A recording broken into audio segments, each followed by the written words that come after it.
General risk disclosure. Trading financial instruments, including forex, futures, equities, commodities, and cryptocurrencies, involves significant risk of loss. Trading is not suitable for all investors, as it may result in the loss of your entire investment. Leverage, volatility, and liquidity risks are inherent in these markets. Before engaging in trading, carefully consider your financial situation, experience level, and risk tolerance. You should only invest money you can afford to lose. Forex and futures disclaimer. Trading in the forex and futures markets is highly speculative and carries a substantial risk of loss. The leverage nature of these instruments amplifies gains and losses, potentially leading to substantial financial exposure. This content complies with CFTC Rule 4.41. CFTC Rule 4.41 disclaimer. Hypothetical or simulated performance results have certain inherent limitations. Unlike an actual performance record, simulated results do not represent actual trading. Also, since the trades have not been executed, the results may have under or overcompensated for the impact, if any, of certain market factors, such as lack of liquidity. Simulated trading programs are also subject to the fact that they are designed with the benefit of hindsight. No representation is being made that any account will or is likely to achieve profits or losses similar to those shown. Equities and commodities disclaimer. Equity and commodity trading involves risks associated with market volatility, company-specific factors, and geopolitical events. While stocks and commodities may have a lower leverage factor compared to forex or futures, they can still result in substantial financial losses. Cryptocurrency disclaimer. Cryptocurrencies are speculative and highly volatile instruments.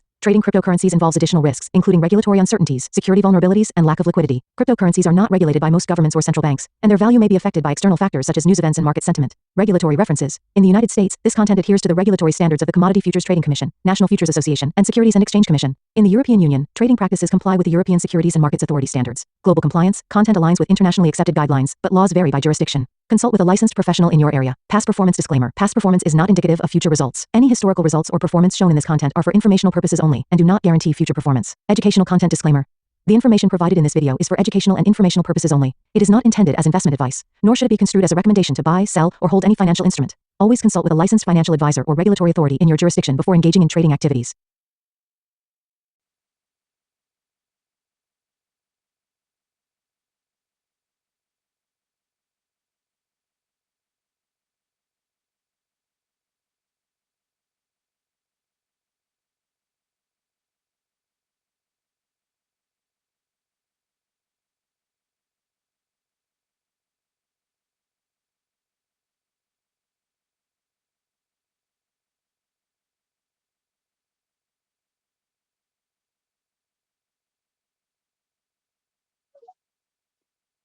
You guys give me an audio check. Just give me a 5x5. After I see a few of those, let some more people get in now. I'll begin.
There was a certain person who wanted more from life,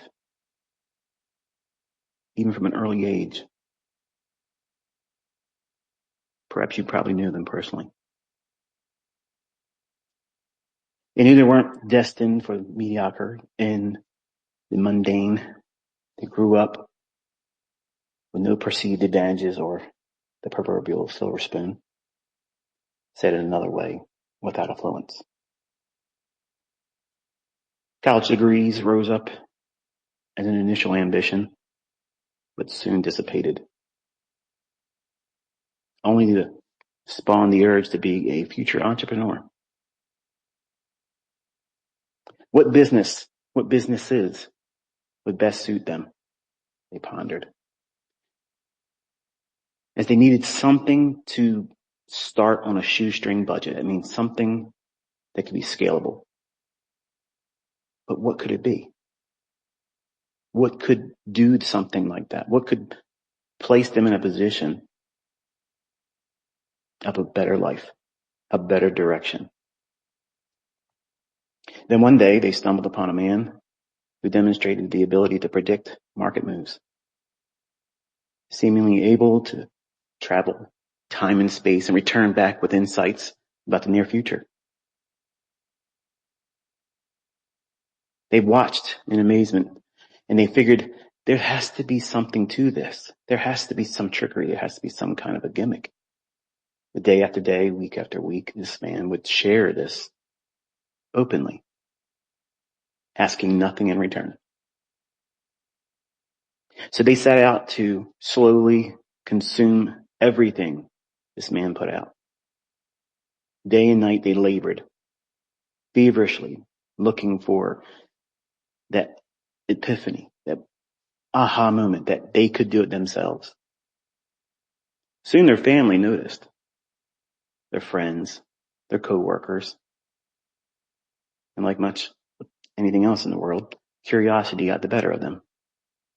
And out of morbid curiosity, they asked, what is it you're doing all the time? Why don't we ever see you anymore at the club? Why don't we ever see you at our normal powwow where we get together and hang out? You weren't at the bonfire this weekend. What were you doing? Where have you been? They would ask. Well, with excitement, obviously, they began to show, this is what I've been doing. This is what's referred to as the art of reading price action. Excitedly, they showed chart after chart.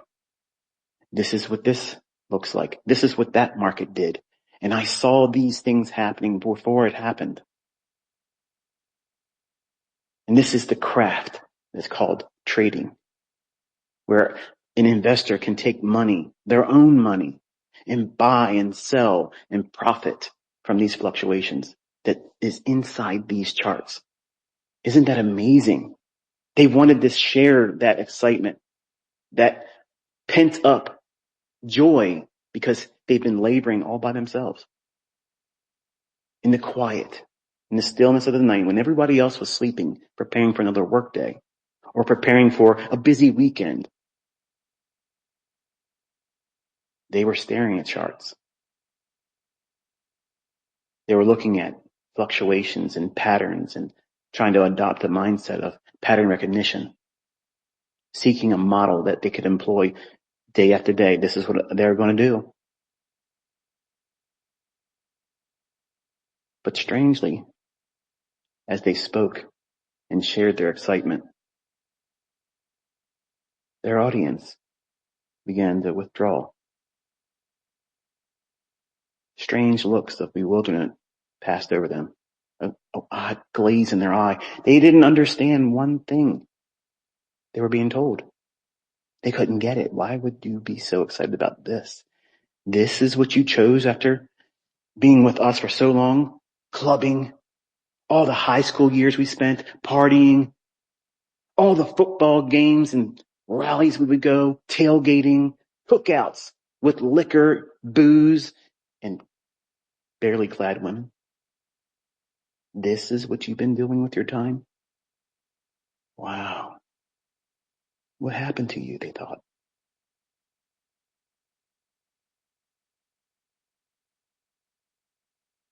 And here they are, sitting there, wondering, have they been wasting their time? All this time, have they been wasting it? What did they miss? What have they missed? Putting this much labor into doing this. Surely they have been doing something much greater than their labor has. There must be something that they have missed. And they started doubting. The months and the weeks, maybe a year or so, they've invested in doing these, and they trimmed off all this extracurricular activities, the unhealthy practices, the substance abuse, the running around and wasting money just for a romp in the sack. Have they made a mistake? Have they wasted and squandered their time and energy on a pipe dream?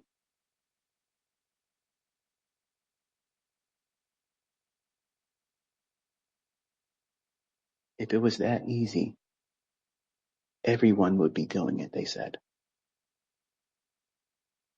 What have you done with it so far? How much money have you made with it so far? And they slinked back, and the weight of those questions rested on them. The weight of not having the receipts yet pressed on them. And they looked around, looking for words to speak, and words escaped them. And their audience told them, see, you've been wasting your time.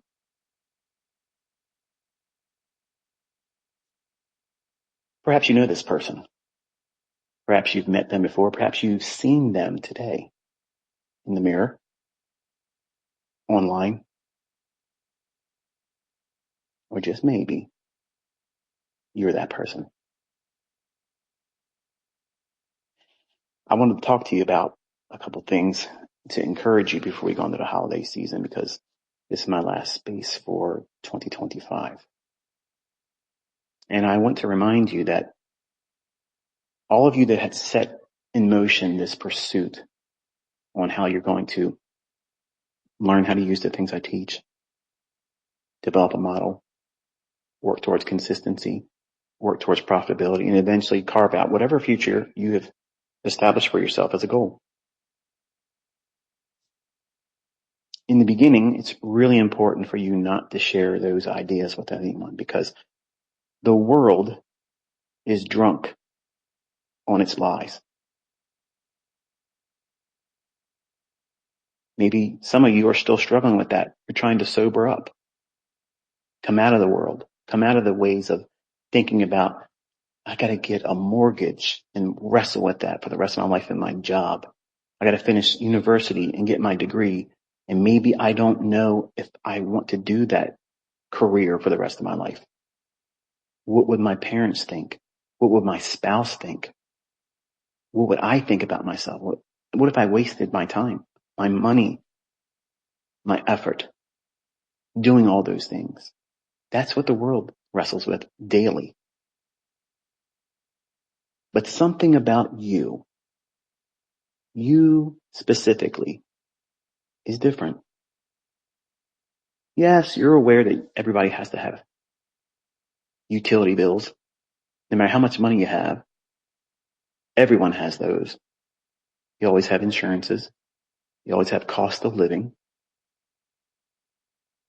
But you know enough about yourself that this time on this spinning rock that we get isn't promised of any specific length in time. So you have to make the best of it while you can. And what you get in terms of rewards, success, is what you have placed in it in terms of effort and pursuit. And the majority of everyone in this world, they want it for free. They want a lottery win, something they didn't have to work for, but they deserve it.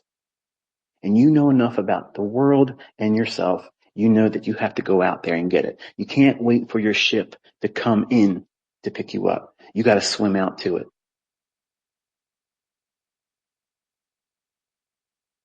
Your pursuit of bettering yourself, bettering your family tree, building a legacy of wealth. You chose to do that. No one before you. You. You're the captain at the helm. You're the CEO. Everything's resting on your shoulders. And you made the conscious decision to work towards doing this. It was probably the easiest sell in the world the first time you saw it being done. I want to be able to do that. I want to be able to do what she just did. I want to do what he just did. I want to do what they're all doing. They're all speaking a language that I don't know, but I want to be a part of the conversation. I want to be among them because where I'm at right now in the world, it is lonesome. I have all these friends. I have all these coworkers. I have all these football games that I can pal around with, tailgating. But after the game, I'm right back in that same place, wanting more. It's a distraction. I want substance. I want better. And that's not wrong to feel that way.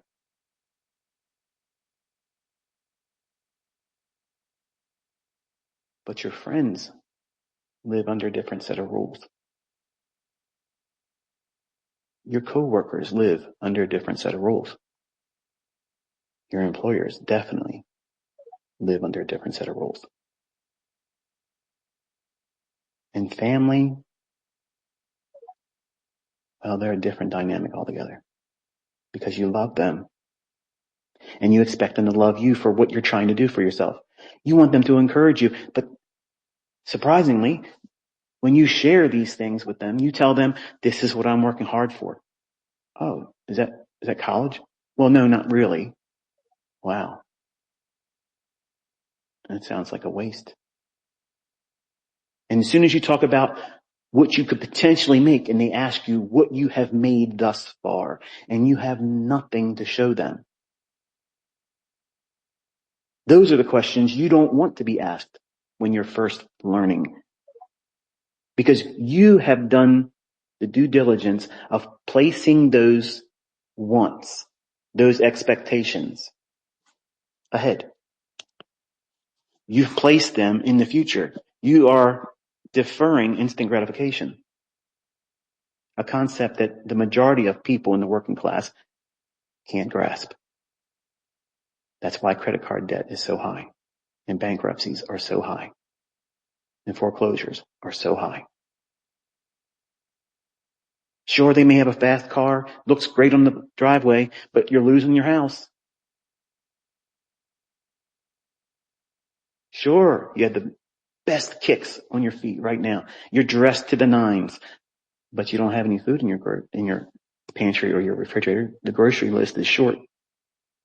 Half empty mayonnaise, a couple squirts left in the ketchup,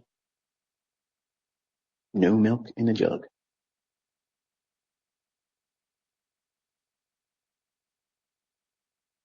So when you tell the world while you're striving for it, while you're working for it, and you haven't obtained it yet, don't lose sight that the world has not adopted the mindset that you have before you began. You knew it wouldn't be right away as much as you want it to be, but you pressed that down deep. You pressed it down. You swallowed that. You said, I will defer that want. Let me see what I can do. Let me find myself in this. And you want your family. Above all, you want your family to turn to you and say, wow, this is incredible. This is actually exciting. I'm excited for you. When you do well, can you show me how you did it? That's what you want to hear.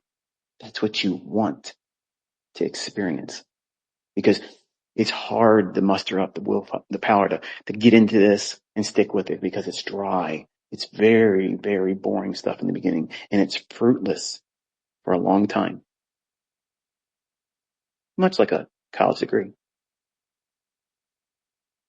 But many in this world are willing to do all kinds of things academically, through sports, and through parents paying a large portion of those college tuitions with no hope, no guarantee that a high paying job in that field is waiting for you. But many students press themselves into that mold and they dig down deep I better do it. I better do it. I better do it. Stick to it. It's hard, but it's worth it. It's hard, but that job's not guaranteed. Your happiness doing that job is not guaranteed. But something about this, something in these charts resonated with you. Something spoke to you and said, this is for me. Far beyond just seeing someone make money with it. Something in this spoke in a deeper level. It tapped into something that you probably never realized about yourself, that you wanted more. More than those that love you, that you love, that have been friends with you for a majority of your life. Your coworkers that you've been placing the time clock as a mutual chain tethering you to the boss. You've known them for years.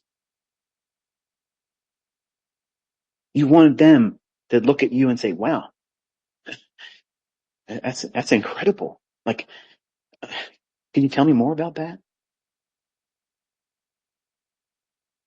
But they're drunk. And because they're drunk, they're lost. They're stumbling through life. They don't know what they're doing from one minute to the next. And they're numbing themselves to the pain of just existing in a mundane existence, 9 to 5ing it, Monday through Friday. So it's not a surprise, or it shouldn't be a surprise to you, when they lean in and they tell you with their whiskey whispers, you're gonna lose. You're wasting your time. Don't let that affect you. Don't let it bother you. Remember, you're the one that's sober. You're the one that sees it as it really is. You knew this was going to be hard when you first started. You knew you were going to have to work for it. You didn't ask your family's permission to do this.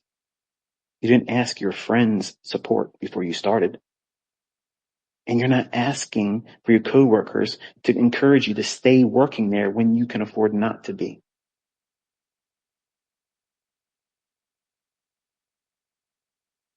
Setting your mind to a task like this takes a great deal of willpower and focus and discipline. And you're going to have to love your friends and family from a distance. And don't always feel like you have to let them know what you're doing. There's nothing wrong about that, because you're presently under construction. You're at work right now in the laboratory building this financial monster that's inside you. It is yet to be released because it's still incubating. And no one else is going to understand it like you. No one's going to appreciate the sheer power that it feels like when you have it in your hands, that you're wielding the foresight of knowing what price is going to do, and then it does it. And you know, by doing that over and over again, repetitively, you're acquiring a skill set that far, far too little in this population has the capacity to be able to do. But you've tasted it. You've felt it. You've seen what it feels like to wield that. And no one can convince you otherwise that this is for you. But don't let love and fellowship distort your focus. You have not arrived yet. You're still working in that direction, but allowing other people in and whispering doubts into you, whispering questions of whether or not this is really something that's going to work for you. You have to prevent those opportunities while you're focusing.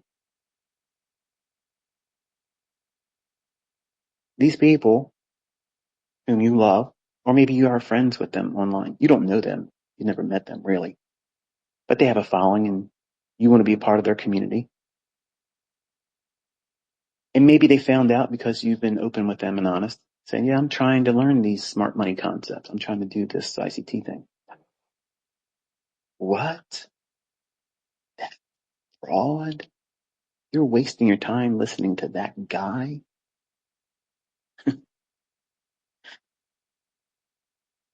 You're never going to get what you want on social media, sharing your own business, except for regret. Just this year alone in 2025, I want you to think about what a few of your peers in this community, what they've accomplished. And all of you know, I don't hold any hands. I don't say buy here, sell here, place a stop here, move your stop here. I don't do that. But all of you have access to the same material, the same content. And there's a large population of winning, consistently profitable traders that are students of mine that have no interest in coming forward on social media, least of all on X. They have no aspiring desire to do a mentorship of their own. They're not starting up Discords. They're not starting up Signal services. They're living their life now, happily, without their job, and they're doing quite well. And some of them are multimillionaires, and they've acquired that just in the last few years. The things that I've been teaching, they focused in on it. They cut out all the fat and said, okay, I'm going to get very focused about where I'm taking myself, and I'm going to limit the time and exposure to things that I know aren't going to build me up. I'm not going to waste time with all that stuff on the weekend, putting that stuff inside me, because I have things to focus on and I have to be clear headed. I have to be sober minded.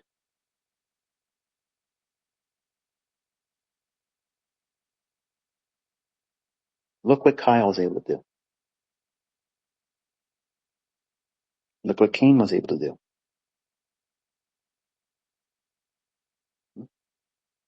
Candace, Sean, the list is growing. It's not just the boys anymore, is it?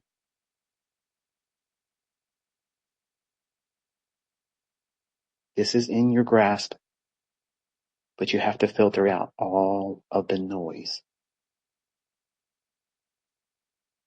Nobody here's a hero. Nobody here's worshipped. No one's looked up to as better or superior. That's the wrong mindset. You're not here to do that, to go out there and start clubbing people over the head. You stupid so-and-so, look what you're trading with.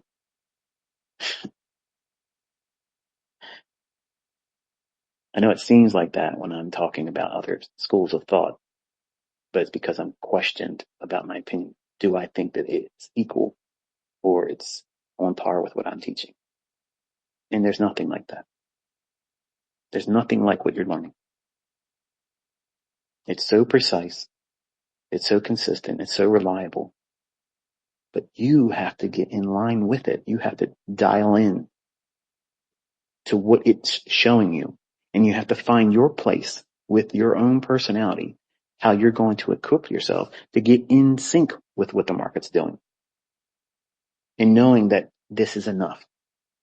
When it does this, I look for that.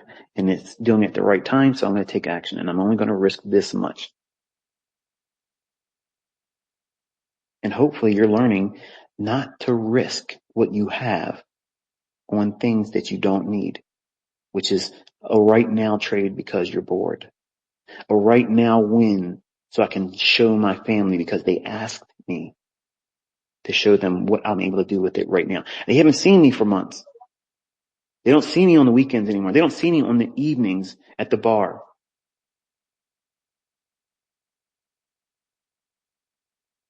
I might lose them as a friend. And guess what? That actually might be a beneficial thing.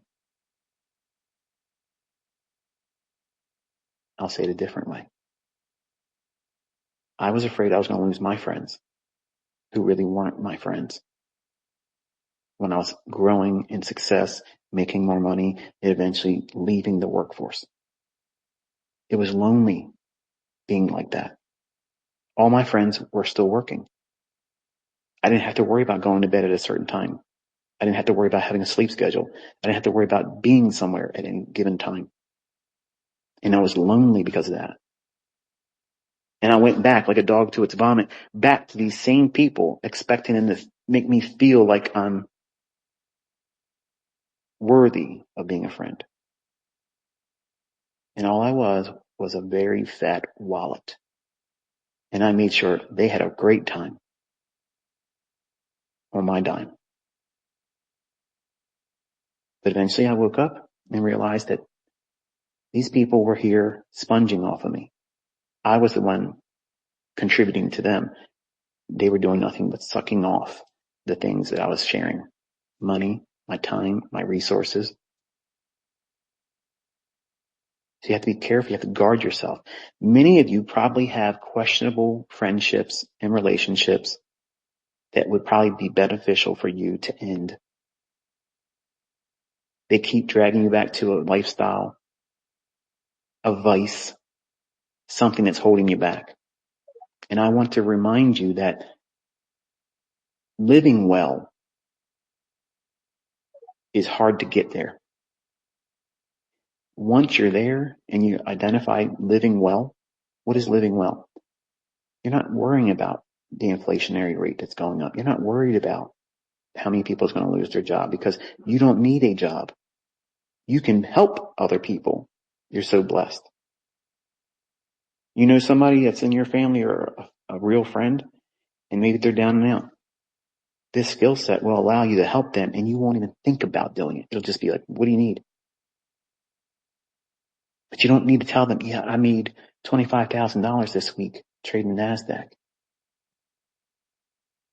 But that's what it feels like you have to do. You feel like you have to do those things for people to recognize your significance, your worth, your value as a person.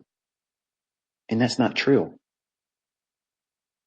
That's you still sipping on the whiskey of the world because you think that's the language you need to speak in, and it's not. Eventually, over time, your friends and family and coworkers and people on social media that you pal around with, when you start getting good at this, they're going to withdraw from you because you're showing visible change. You're no longer, well, like one of them anymore. And they see it. They feel it. And now they're going to feel this separation from the norm.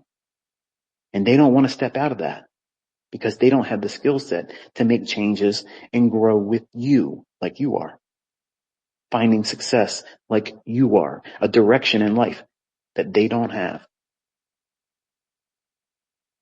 You can't just sit down with these individuals and say, I know I'm going to be successful. I don't know how to explain it. I just know I'm going to keep working at it and I know it's going to be mine. I've seen enough evidence to know that all I have to do is keep working towards it. It's not a fraud. It's not contrived. It's not fake. I've seen receipts not only in my own hands, but in others, and they're making real money.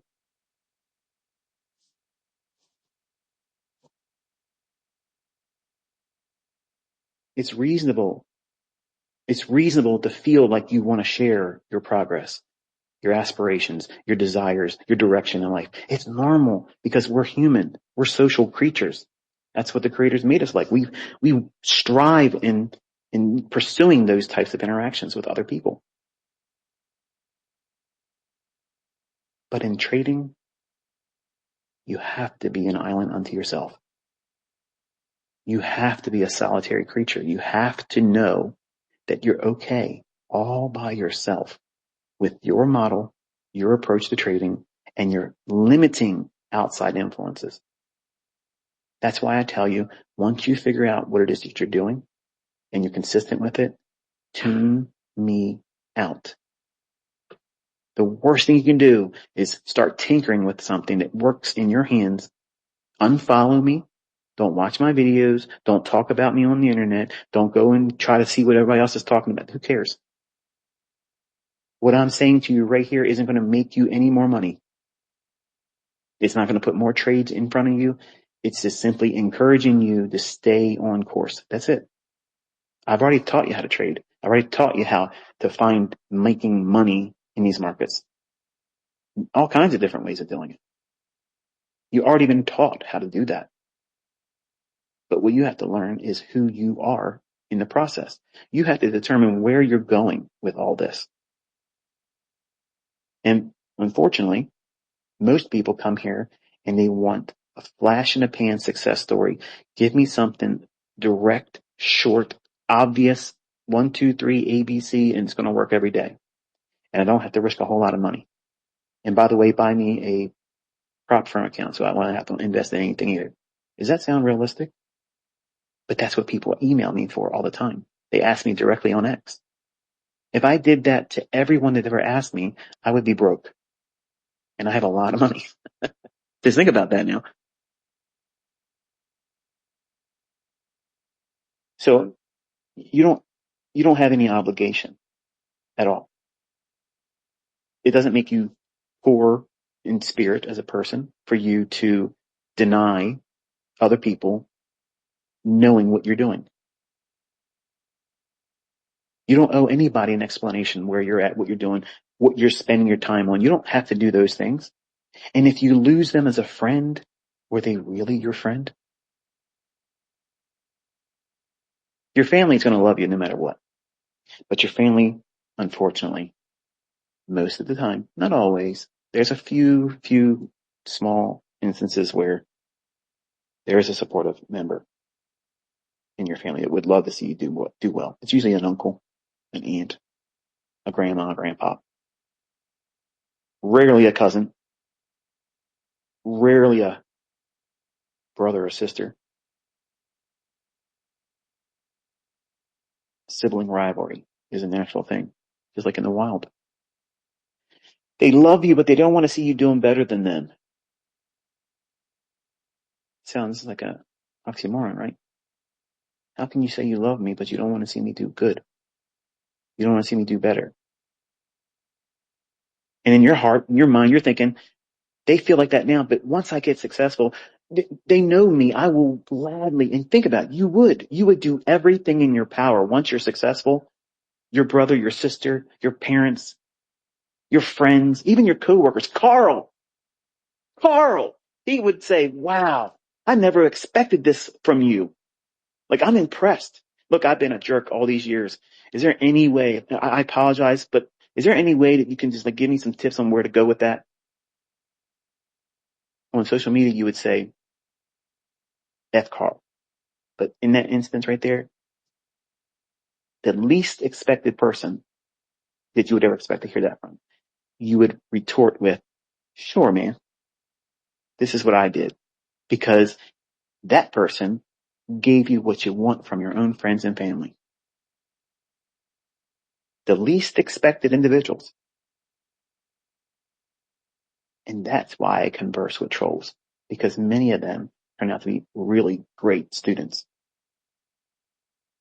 And their testimony to me in private is much more compassionate than they would share openly. And they see the errors of their ways. They see that they just were sucked into the world. They were drunk on the whiskey of the world, sharing their misery. And you stick at this for any length of time, and you find success, you find continuity in what you're doing, and you discover all these, I want to do this real fast and make lots of money right now, goes away. And you learn that living well has always been the goal, but you've inflated it. You've inflated it to materialism. You've inflated it to, I have to look the part.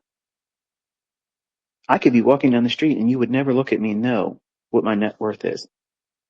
You would never know where I live, what I own, what I could afford. When I was younger, I looked like I could own a whole lot more than I actually could. And that's a normal thing. That's normal. But when you mature as a trader, investor, entrepreneur, you lose the interest because really you're asking for attention from people that don't really matter. You're walking down the street, these people are not going to have dinner with you. You're not going to meet their family. You're not going to do anything, beyond just maybe glance, nod your head, take a compliment from them, whatever. That's it. You realize how superficial and shallow that is? But when you don't have any reason for people to do that for you, you want it because you think it's going to make you feel significant. When knowing this skill set in your hands will feed you, it will feed your family. It is roots that you're pressing down deep in the earth on that family tree, that legacy of wealth, that you're the core. You're the trunk. You're the foundation of everything beyond you. That's the perspective you should have. That's how you should think about yourself and what you're doing. Not, I want to get a payout so bad. If I could just get some money right now, what would you do with it? Say you got lucky and you got a windfall payout of $25,000. How foolish would you be with that money? Be honest. What's the first thing you're going to go out there and waste it on? And what will that do for you in your present skill set and development as a trader? How much regret would you have looking back a year later if you did that very thing that you're hoping to do? I wish, I wish I had the money I blew just in my first year. Forget everything else. Just the first year. Wasteful. And you can't go back and fix it. The only thing you do is learn from it. And I'm trying to tap you gently on the shoulder and telling you there's other things that you need to worry about. These twists and turns in the road ahead that you don't see. You're going to be impulsive. People are going to inspire you to act a certain way, to talk a certain way, to behave a certain way. And if it doesn't put money in your pocket or protect the money in your pocket, then why do it? Image, pomp, status. I can't spend that. That doesn't put any meat on my plate.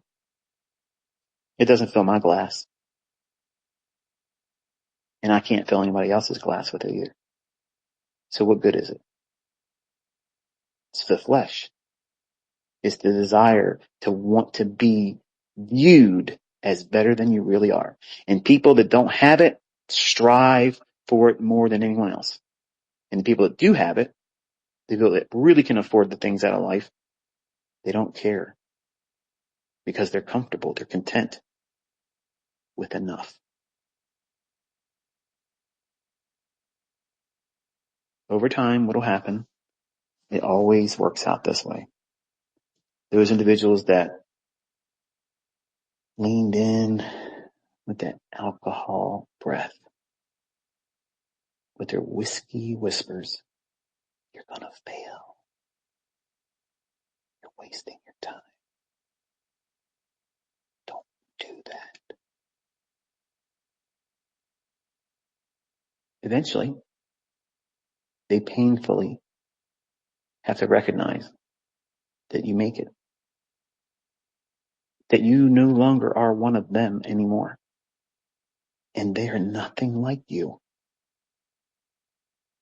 They still have to go to work. And while that's not something that's terrible, people have to work.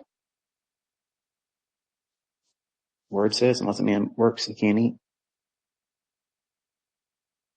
But you don't have to slave for someone else. You don't have to report the duty and ask for your time off. You get to do what you want to do on your own schedule and spend your money that you make by your own hands however you want.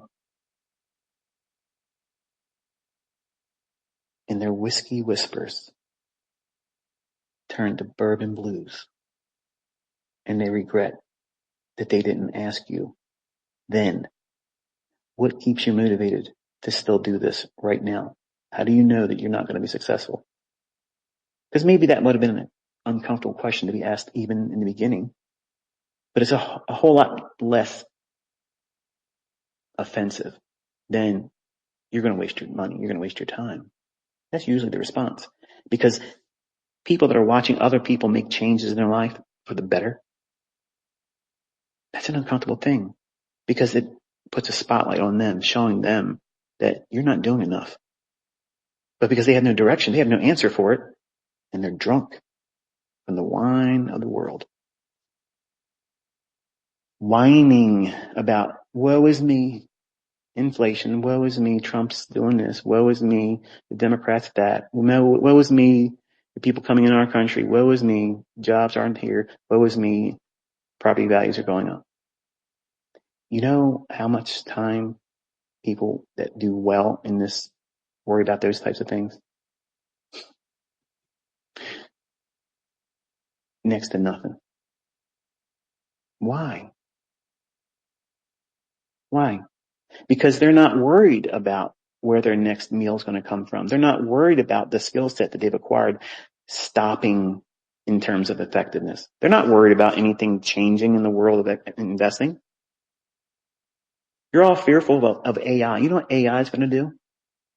Nothing. Because it's already doing it now. It's been doing it since electronic trading. You're acting as if this is somehow, it's going to take away your ability. It's not going to do anything.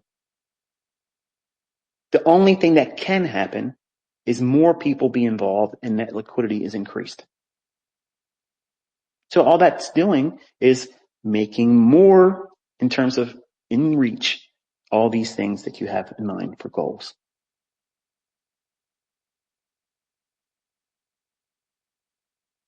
So let me ask you a question.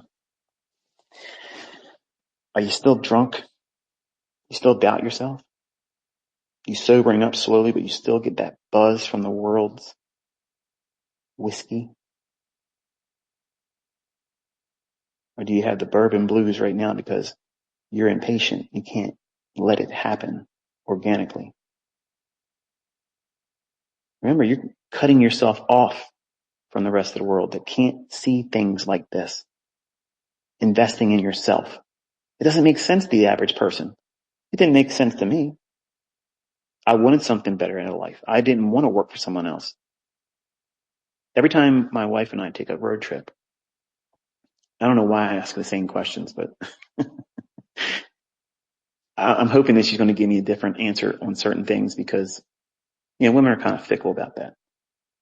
And they guard their responses about this, that, and the other thing. But I ask her all the time, what was your first job?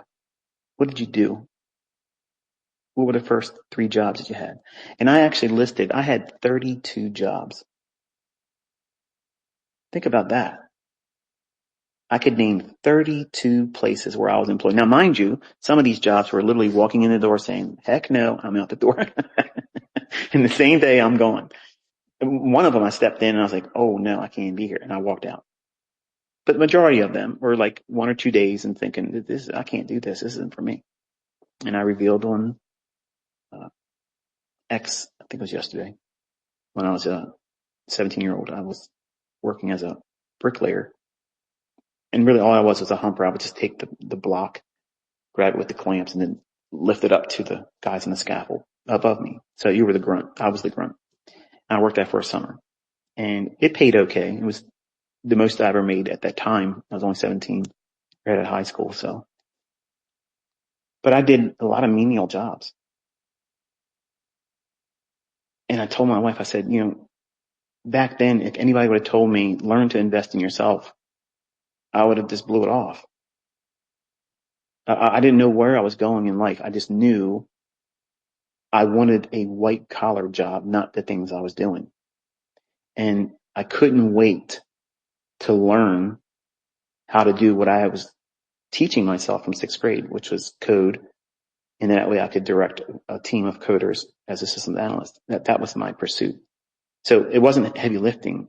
It was all mental things I was trying to do.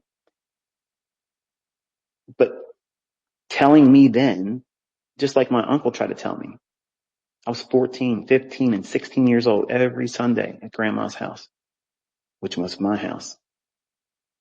1 Victoria Road in Cardboard City. That's what they called it. The whole neighborhood looked like it was made out of cardboard boxes. It was old Martin Marietta staff, the military. That's basically what they were. Military barracks and stuff. So there wasn't a whole lot of money invested in building them. And eventually it was sold off to the private sector, and then people started renting them. And that's where I was raised as, in that neighborhood. And on Sundays, my uncle would tell me, the richest people in the world, Michael, trade futures and options. Get yourself a job as an electronic technician. Start trading. You know what I heard? Blah, blah, blah. Ignore him. What's going on down the road? I got to go hang out with my friends. That's what I heard.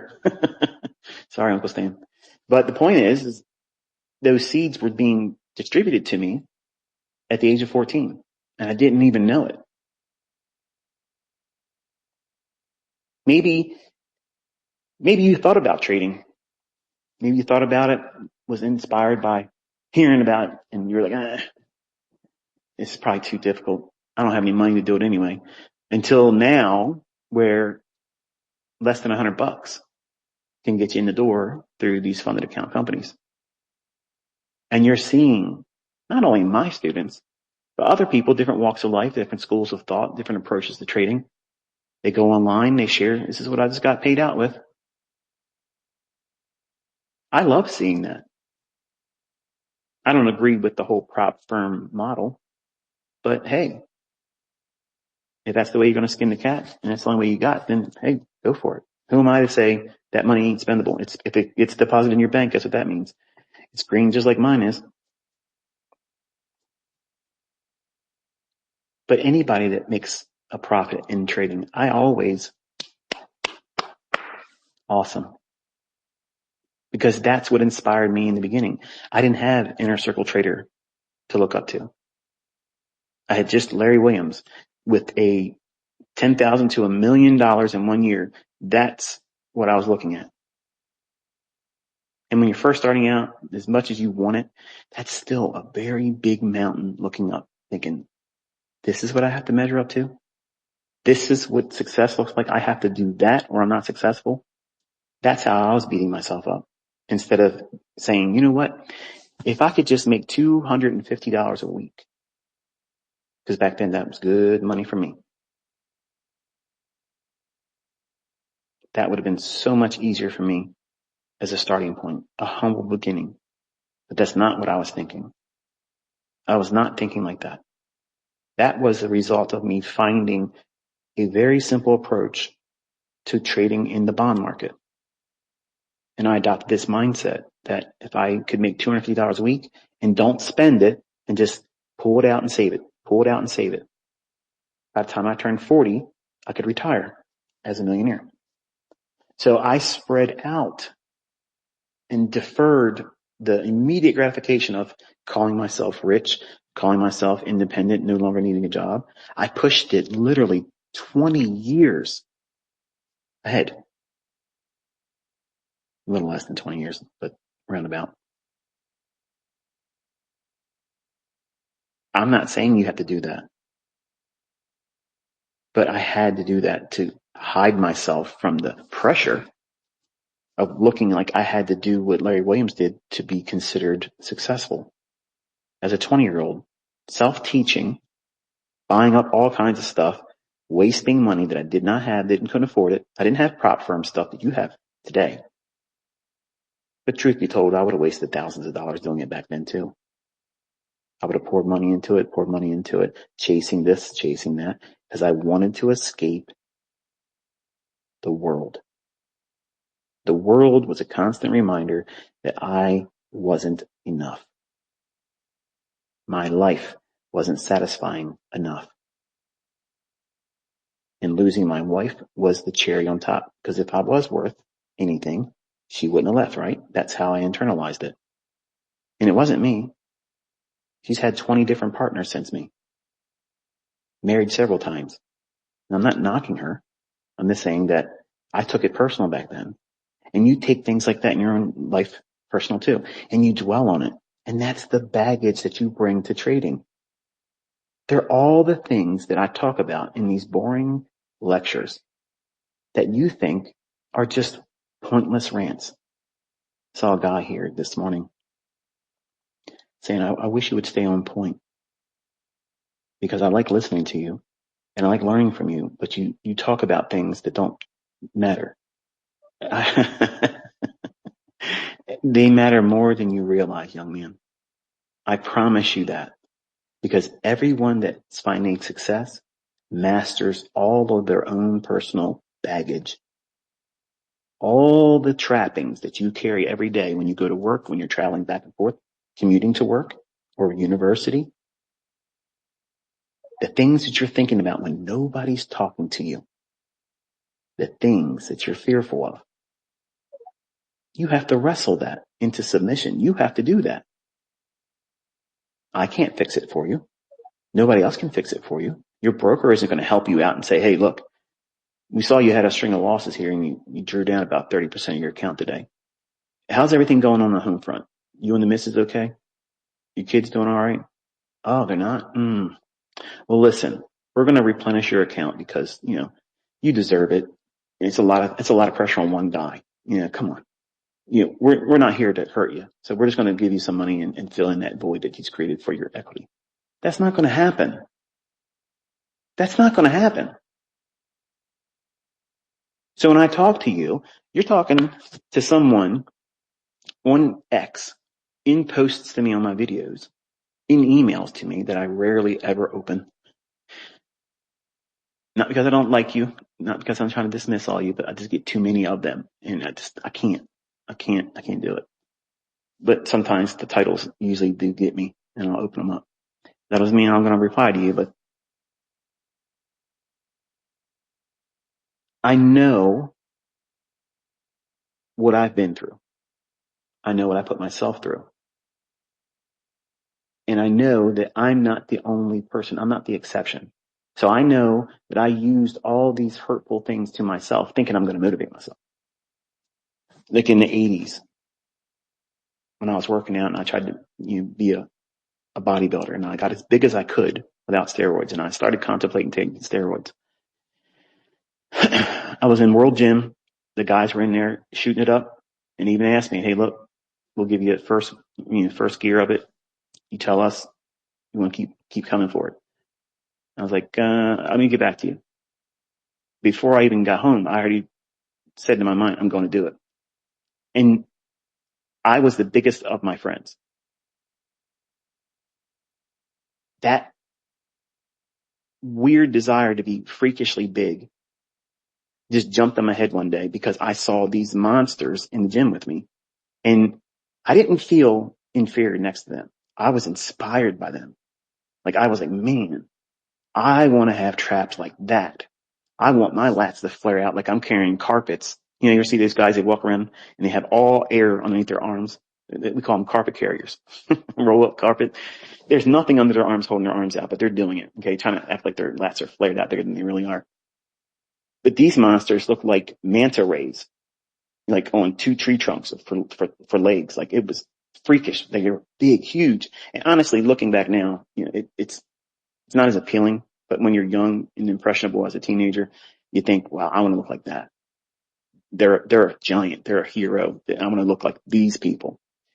And then when you see people in the trading world and they take down big wins, they do something astonishing and commendable, really. No matter what style of trading they do, even if it was guessing, even if it was over leveraging, how are you going to knock someone taking, hundreds of thousands of dollars out of the marketplace, whether it be through fund account companies or the real market?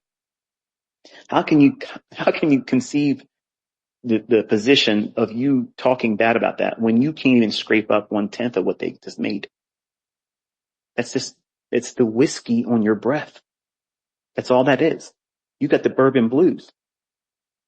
And that's what social media does to people that are weak-minded. And you may not think this way openly and talk about it openly. You may not agree with me. You may not heart my comments when I talk this way. But I'm certain that you know that what I just said is the truth. There's nothing good in social media. It's not inspirational. You want what other people have because you're coveting. But really what you're doing is you're torturing yourself. But you're mislabeling it as you're so inspirational to me. No, it's not. No, it's not. It's not inspiration. You are pressuring yourself and you don't even realize it. You're placing so much pressure on yourself personally to live up to unrealistic expectations of yourself that you don't even have the skill set yet because you haven't been working at it hard enough yet and long enough yet to be able to have the skill set to work towards doing it at all. And subconsciously, you know that, but you hurry up and flip the description and call it inspiration because you're caught now worshiping other people. And some of you, you do that to me and it's wrong. I put my pants on just like the rest of you. Most of the time I'm wearing Hey Dudes as shoes. Okay. When I was younger, all my shoes cost $400 or higher. And if they got a little bit of dirt on them, I throw them away. Wasteful. Wasteful.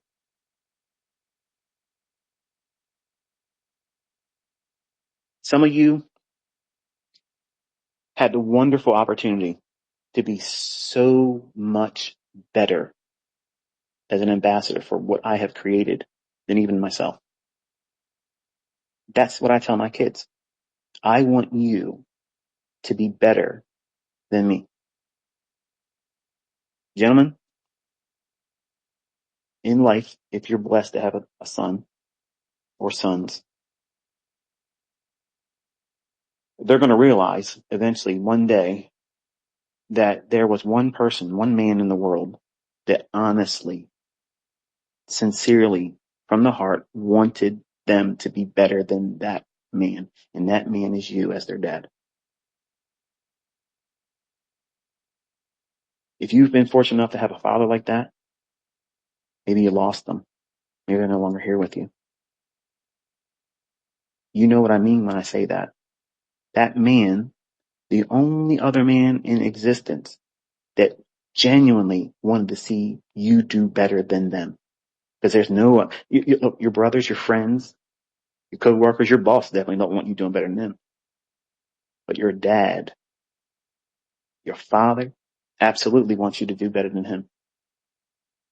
And while I don't know the majority of you, and I'll probably never meet you, I look to you as much like children.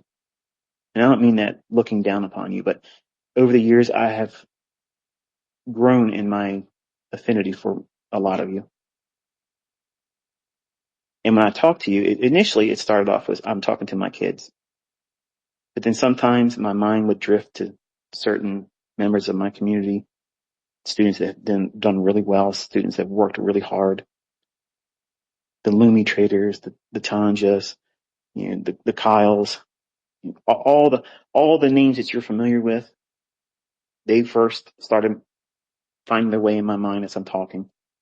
And then the certain screen names that would always pop up, the regulars, like Adam, guys like waiting for anything to pop on next. He's been replying something. It's like the first one there all the time.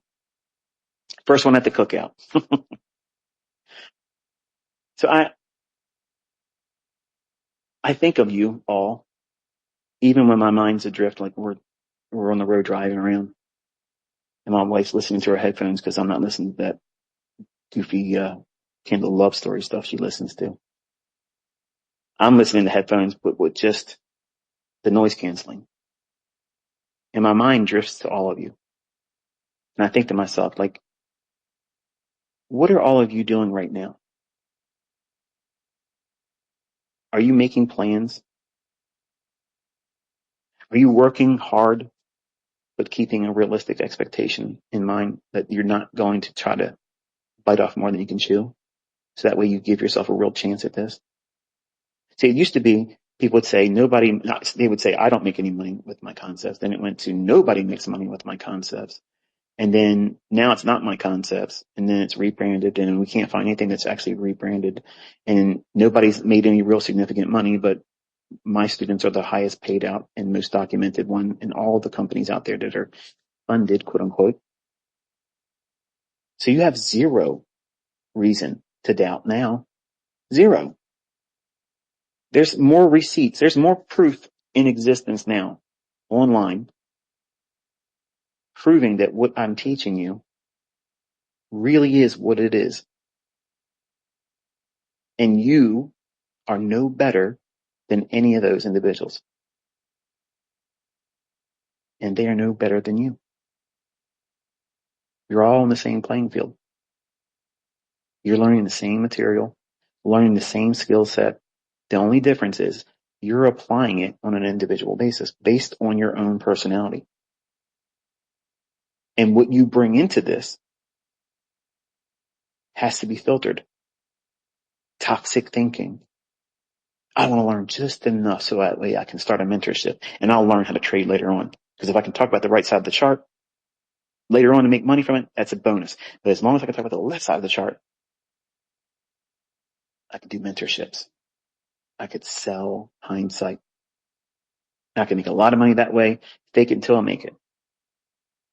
That only lasts for a little while until your clients, your customers eventually start saying, yeah, but you never say anything that's going to happen beforehand. So you want to filter that out. If you had those inspirations, crush them. Just push it down. That's just your flesh. You just want instant gratification. All those things that you want right away, they're easy to get and so much more. But you have to do it the right way. You have to manage yourself and your expectations and defer your wants.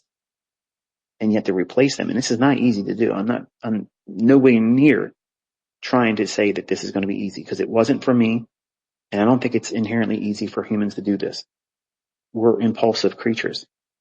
Even the most disciplined of individuals still feel the impulse, but they wrestled it. Nope, you're not going to have what you want. I'm doing this. That's discipline. You have to forge that as a trader. You have to think how you're going to behave in instances that you have not yet been met with. Those are protocols. If you don't know what you're going to do if you have two losing trades and you don't have a plan for that that's written out, you're never going to be able to weather that. What's going to happen is with no plan written, there's no standard operating procedure for you. I've suffered two losing trades in a row. What do I do next? Well, you know what your skin is going to tell you to do. I'm uncomfortable, so fix this. You're not comfortable in your own skin. So what are you going to do? You're going to over leverage, no stop loss, and you're going to go in there and just buy or sell. Whatever the first impulse is in your mind. Just like that. Why? Why does that happen? Because you're suffering through a chemical imbalance because of the pain, the doubt, the frustration, the fear. You still have your account. You still have enough to take trades. You did not do that much damage. But the discomfort that you're feeling, that pain, you want to escape it.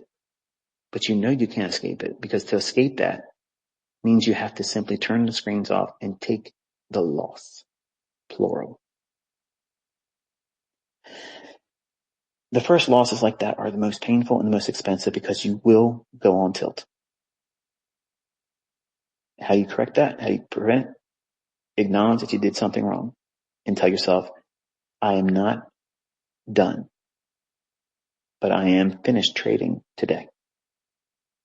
I have permission to leave this just like it is, and I will come back to it with a better prepared mind, with more patience, and I'm going to let this settle. Not, I have to escape the pain because I've just taken two losing trades.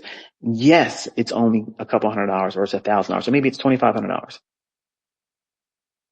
Whatever it is, it could be any denomination in terms of money. You don't want to have that. You don't want to suffer that. You want gains. You want profits.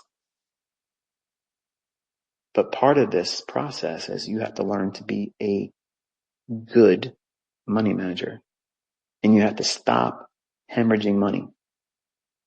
I don't like the expression that's bandied about by Mr. Hugard.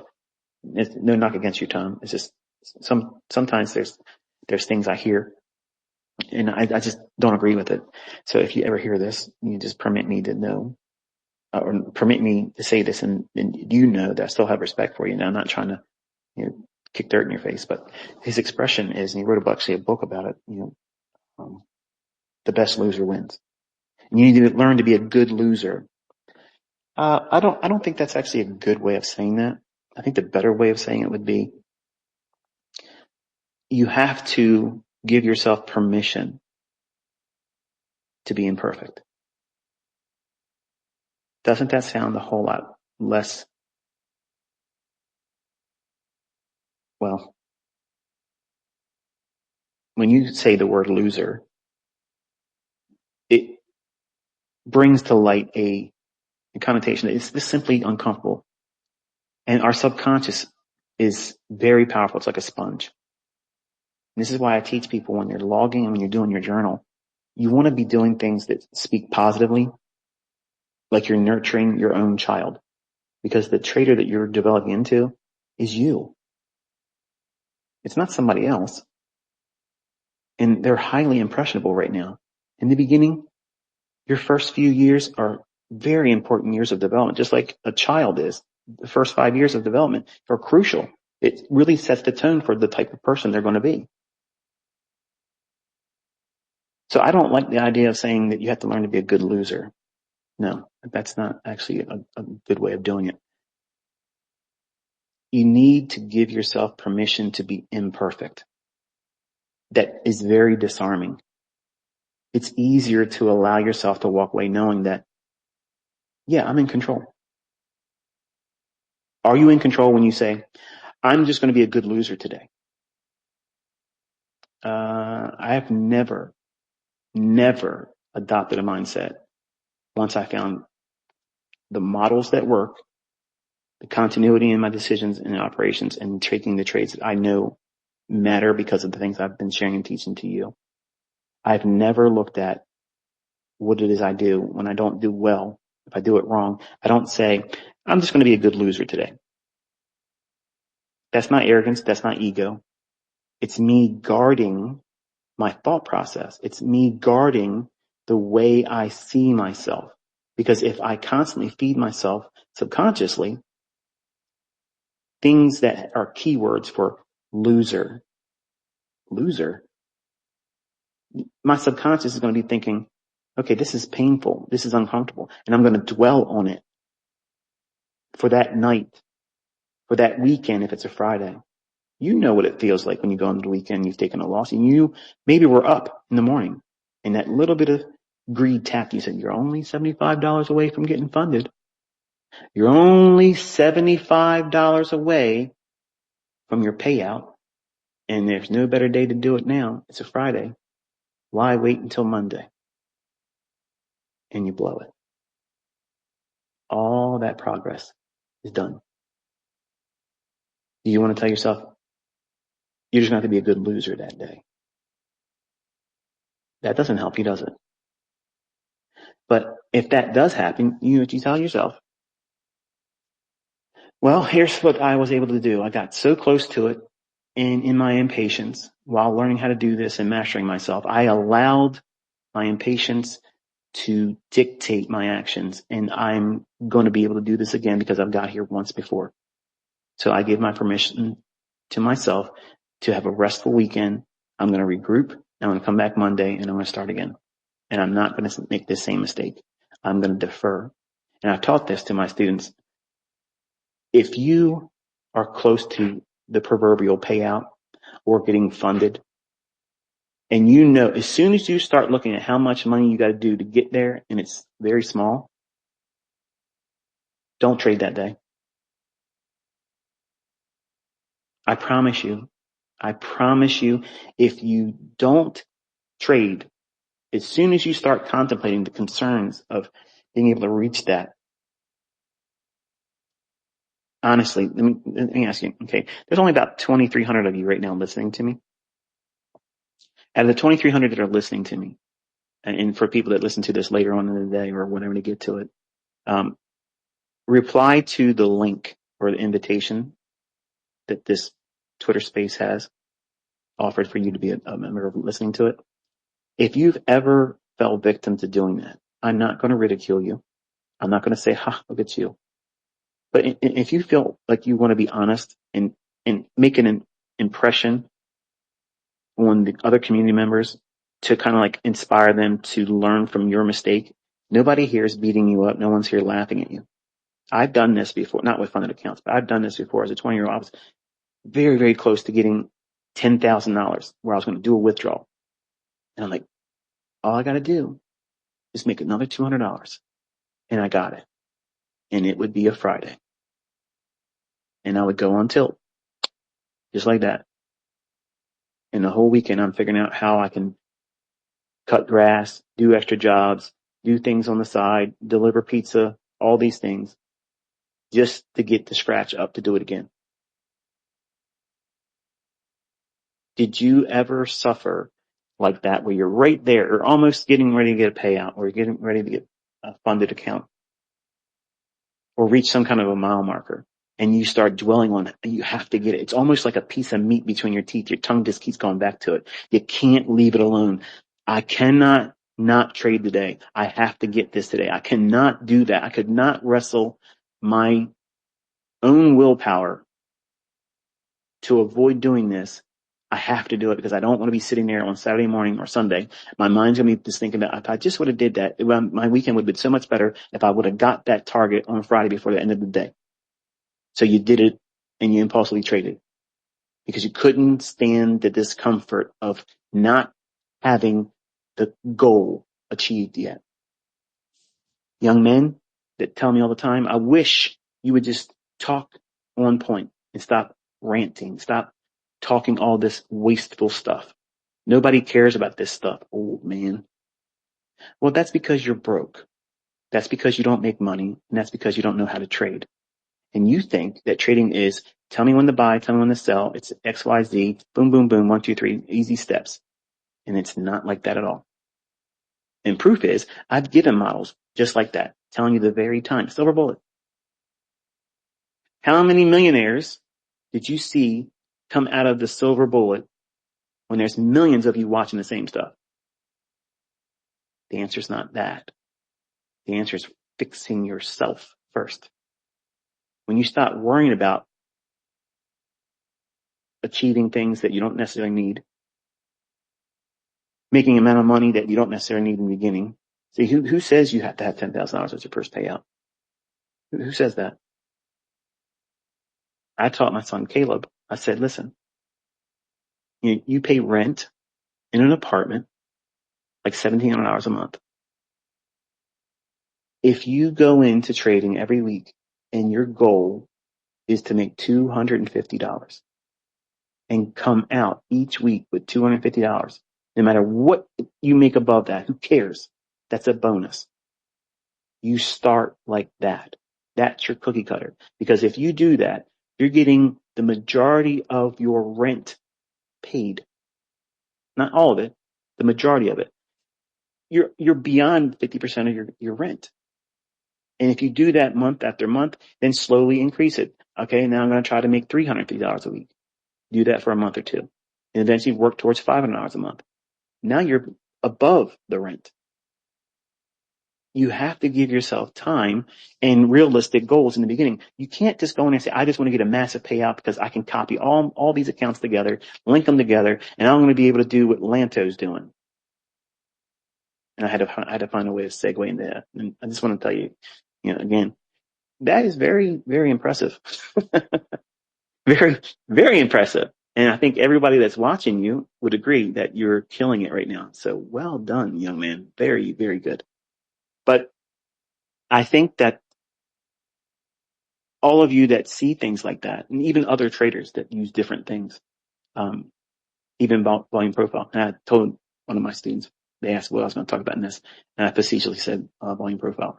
I heard Kit talking about, I really dumped on volume profile traders. And I'm not dumping on the traders. I'm just basically drawing a distinction between people that try to say that that stuff's better than my stuff, or what's my opinion of, would I ever want to learn to use that? I learned all that stuff. I've done all that stuff before.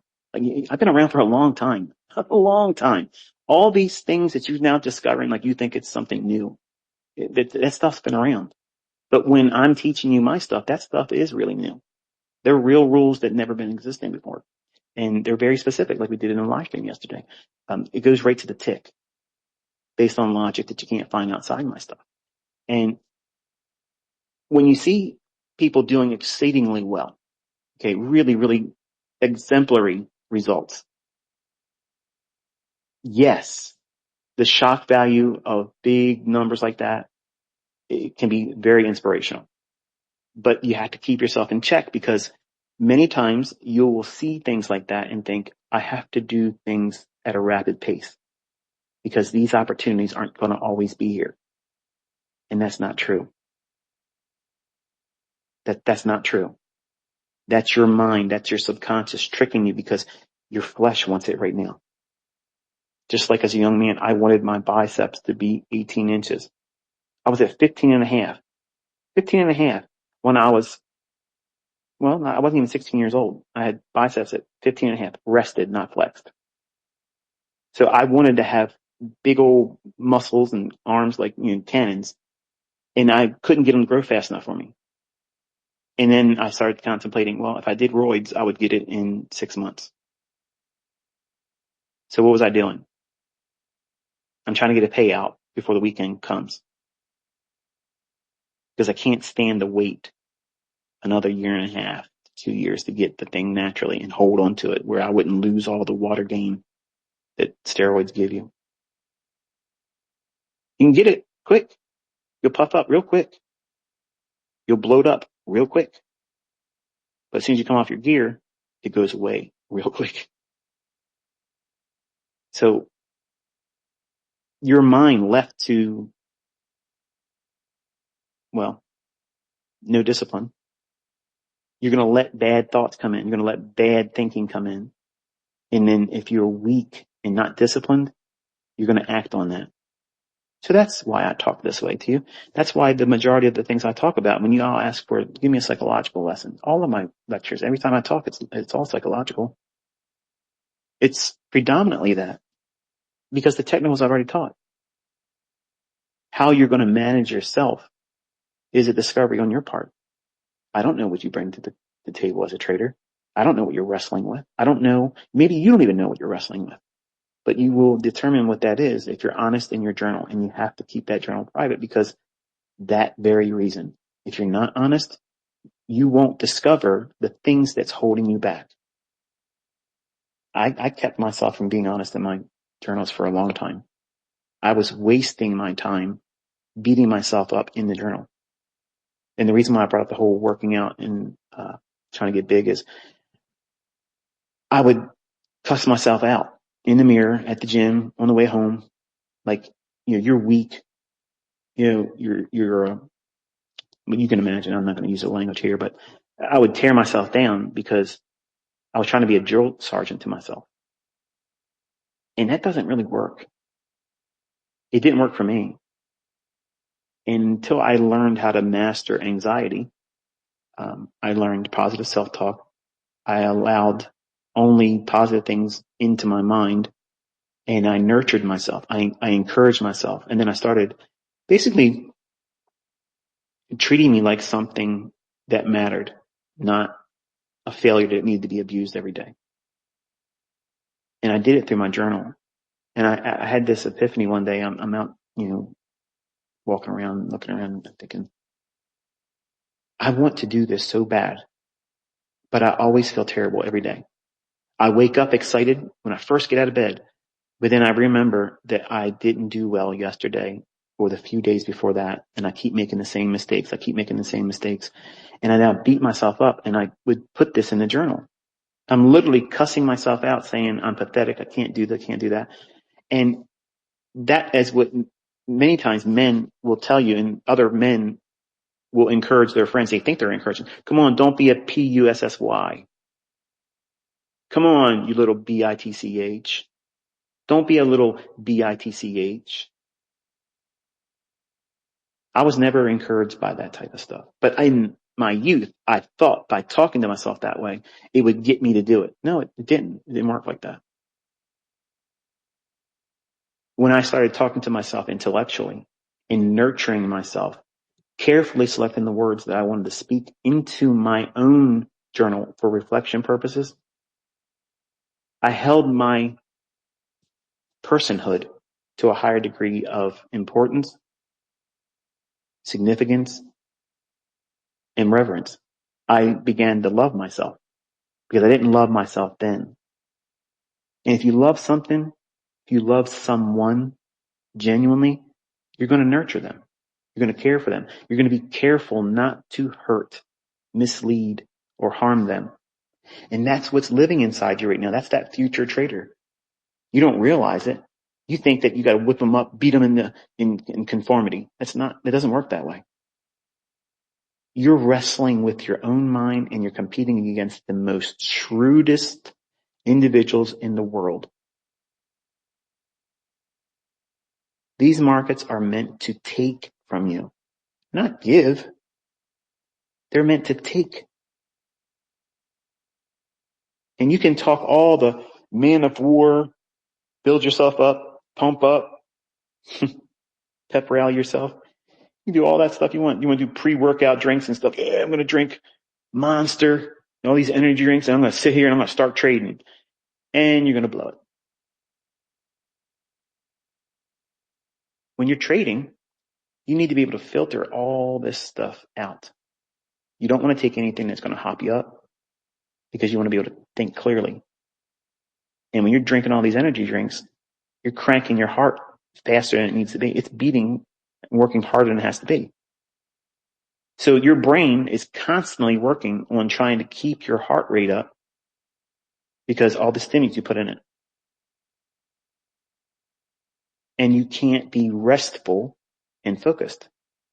And the smallest little thing you do wrong is going to be amplified well beyond what's reasonable. And you feel terrible. And all the sugar crash that comes down from that later on expounds on it and builds it up to now you're going to be regretting more than just what you did. It's now how you feel. And you start eating clean, removing all the toxins from everything, no processed foods. What's this got to do with trading? Turn me off. Don't ever come back to my videos. Don't ever come and listen to me ever again. You aren't ready. I promise you, you are not ready. If you've never fasted, if you've never purged your body of impurities, have you gone 90 days without any sugar ever? Have you ever did a 0 carb diet for 90 days? You ever done that? The clarity that your body has after doing that. No processed foods, simple 1 ingredient foods. That's what I put myself through. I needed it. Something was going on in my body. I didn't know what was going on. But my heart rate rested was 125. 125 beats per minute. It was working like I'm dying. And I didn't understand what was going on. My blood sugar started going all over the place. Up, down, up, down, up, down, all over the place. No idea what was going on. Zero idea what was going on. 1 minute, my blood sugar's at 145, and 20 minutes later, it's 60. That's not normal, folks. So I said I had to take myself away from all of you, and I purged everything out of my diet. Broccoli, chicken, fish, sweet potato, water, lots of butter, sunflower seeds, walnuts, pecans. That's what I eat. That's it. 2 times a day. That was it. 18 hours fasted before I had the first meal. The first 8 days sucked. It sucked. I was starving, hungry, shakes, head hurting, couldn't sleep.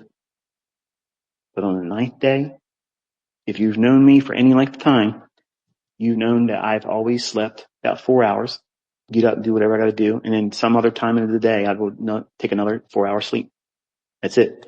And once in between, I'd take a cat nap here and there, maybe 10 minutes, something like that. And I was fine.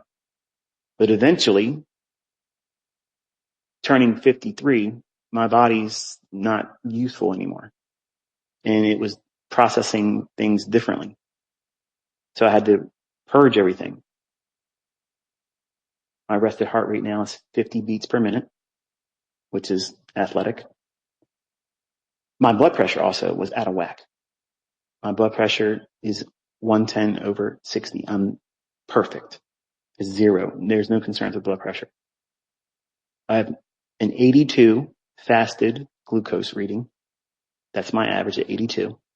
And my blood sugar never goes above 112.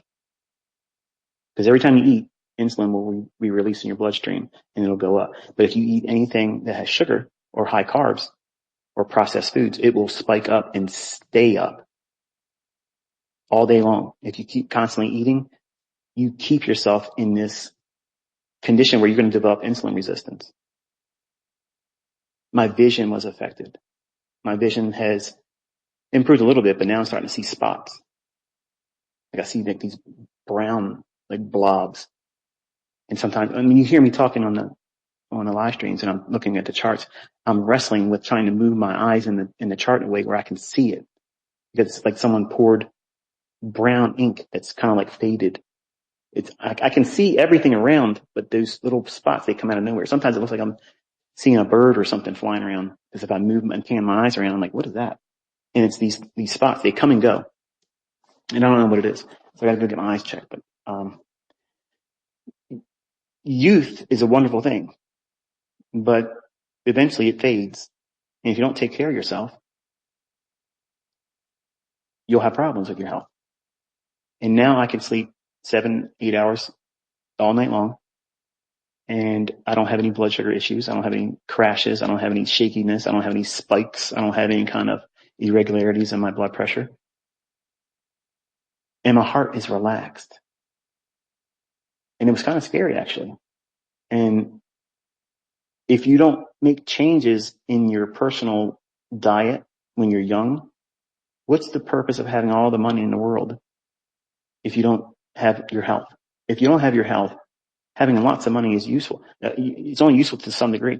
But if I would have crashed out, had a heart attack and dropped dead, what good is all the money I have? There's no use. Sure, my family's well off, great. But I'm sure they would rather have me. I'd like to think they would.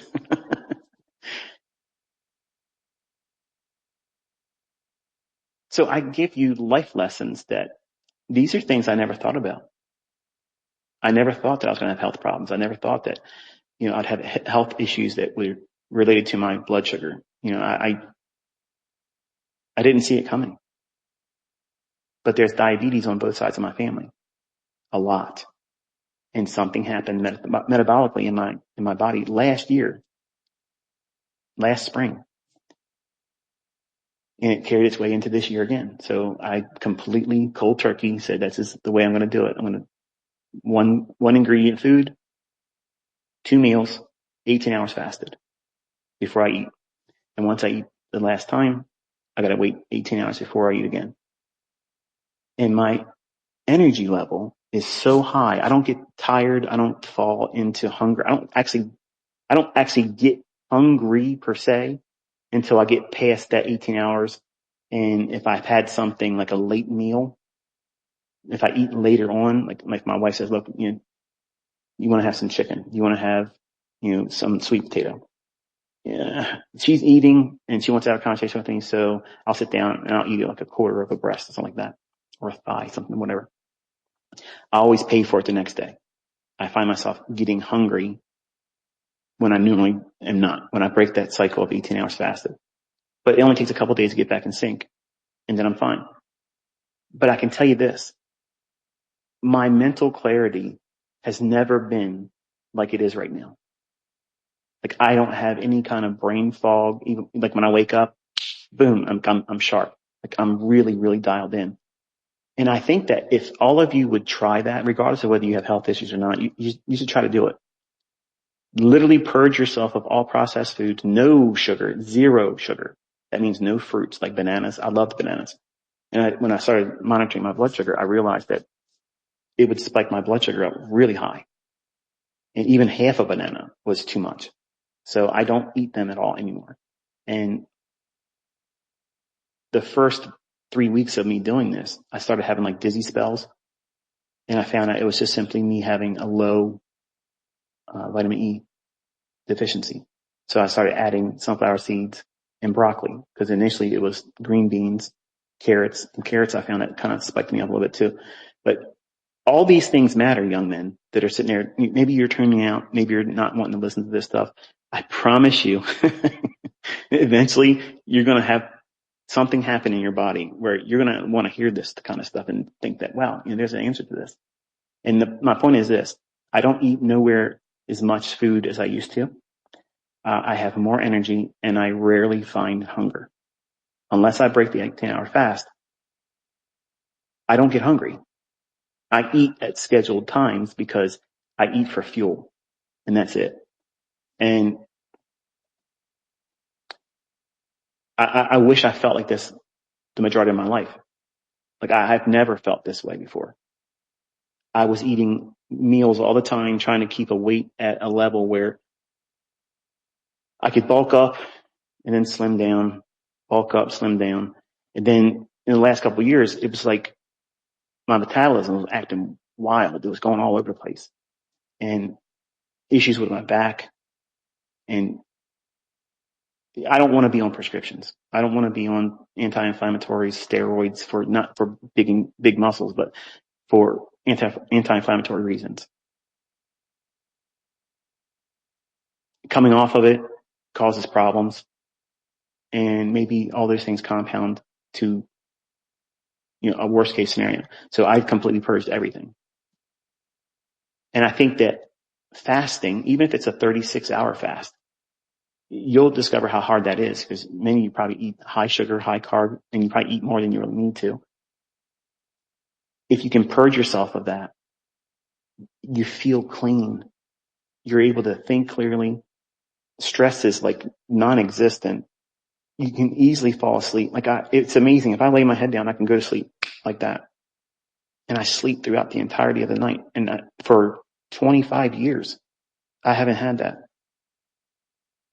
I couldn't sleep. Like it was a lifestyle of insomnia. I never got tired. I don't have to have a job. I didn't get tired. So I never felt like I needed it. My body wouldn't let me, so therefore I didn't worry about it. But something happened in the 50s. My body said, listen, you're not young anymore. So we had to do things differently now. And since you haven't been picking up on what the clues have been, we're just going to start shutting things down and we'll get your attention this way. And it was very scary. But I'm thankful that I feel like I have a grasp on what it is I should be doing, whatever length of time I have left on this rock.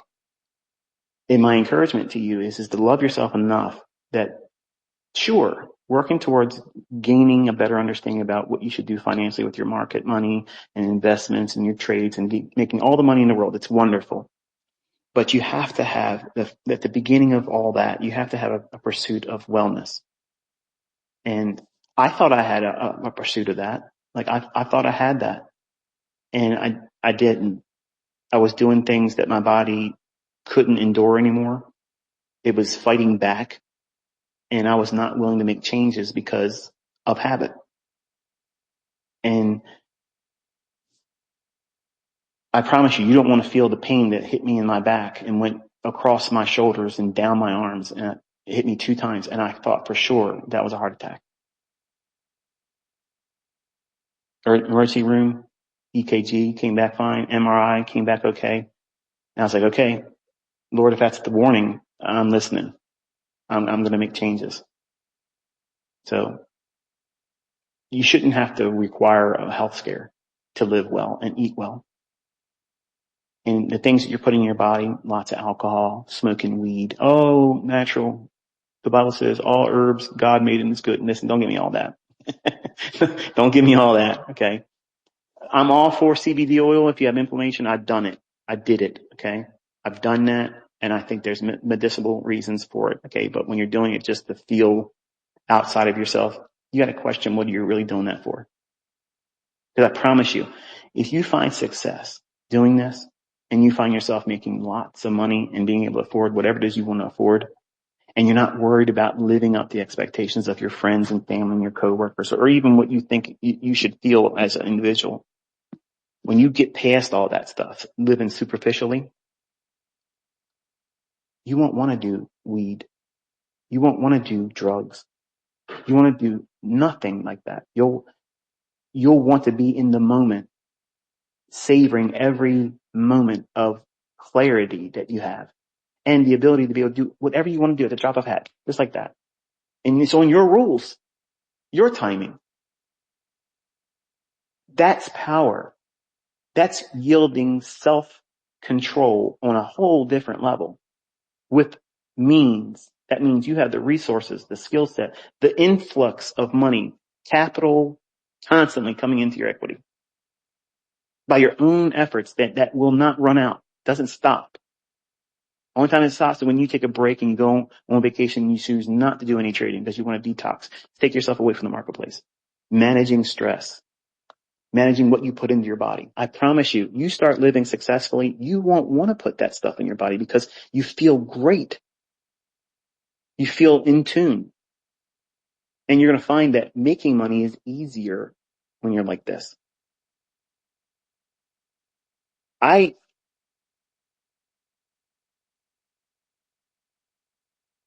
observe now the level of center I hold right now in my body, in my way of thinking, than I have never experienced before. And I wish you all could feel what that feels like. Because I feel centered. I feel at peace. My mind doesn't race 1,000. Like I used to have a constant flow of limitless thoughts constantly getting in front of my mind. And I felt like I had to push them all away with a stick, like beat them away so I could just focus on anything. And I don't have that right now. Like I don't have that at all. July 20th, I told myself I'm going to submit myself to 90 days. I'm going to purge my body of everything. Now, did I cheat? Did I do things that I shouldn't have done, on certain days, like for my birthday? I had a scoop of ice cream, vanilla, on my birthday. My sugar went to 165. I walked for an hour and brought it down to 80. That's the key. As soon as you eat, whatever it is that you're eating, walk for 20 minutes. It don't have to be high paced. You burn that sugar off. Your insulin doesn't spike up. It doesn't fight your body because as soon as insulin is released in your body, it is causing havoc. It's causing all kinds of problems. You don't realize it, but it's a huge disruptor to our natural chemistry. Hormonally, it messes everything up. And I feel stress like anybody else would if it's real stress. Like the thing, like I always worried about my kids, always as a father, worried about, what are they going to do if something happened to me? What are they going to do? Having money, they could blow it. They could recklessly do stupid stuff, get themselves in trouble, and then get into litigation with somebody or something and then lose it. All the things I worked for are wasted then. Would I worry about it if I'm dead? No. But in my mind, all these years, I've worried about that. How my kids are going to manage what they're being left with. I don't worry about that anymore. I don't worry about none of that stuff. Stress, like literally like water on a duck's back just rolls off me. And I don't dwell on that, on thoughts obsessively. It's like I'm just going to come out and say it. Okay. You guys can think whatever you want to think about it. I'm of the opinion that the things that they put in our food now are meant to disrupt our wellness, not just make us unhealthy, but it almost invites high stress. And who am I to be worried about anything? I don't have a job. I have plenty of money. I have a wonderful home and family. Until recently, my health has been perfect. So where's the stress? The only stress I've had ever was my own children. The mistakes they make, getting in accidents, telling them don't drive across the yellow line, don't speed, don't do this, and they're all the boxes checking them. Come on. That's stressful. I want them to avoid the problems I had when I was a young man, but they have to make the same mistakes, I guess. I don't know. They don't learn otherwise. But I want them not to make those mistakes. I want them to say, you did it better than me. But they don't want to listen like anybody else does. You didn't listen to your parents. If I would have had my parents, I probably wouldn't have listened to them either. And I'm thankful that it happened this way because I listened to my grandfather. He stepped in that role. But my point in all this is if you allow outside interference from other people in circumstance to set the tone for how you're going to behave, conduct yourself, and work, and the food that you consume, the stimulants that you consume, if they're not making it better for you in terms of clarity, if you're stimulating yourself or dulling your senses, you're making this harder for yourself and you don't even realize it. I promise you, if you try this, purge all processed foods out. Get it all out of there. If it comes in a box, no matter what it is, don't eat it. One ingredient things, vegetables. I don't do much. I eat blueberries. I had to stop eating apples because that spiked my sugar up pretty high too. So apples and bananas, forget about it. Blueberries, blackberries, raspberries, I'm not a fan of, but um, regular yellow or white potatoes, cut that completely out. That's a bad carbohydrate starch. It's just not good for you. It just basically becomes sugar when it goes right in your body. The sweet potato, you think the word sweet in there is like, oh, it's going to be a problem. It's actually not. It actually gives you a really nice burn for the carbohydrate that it is.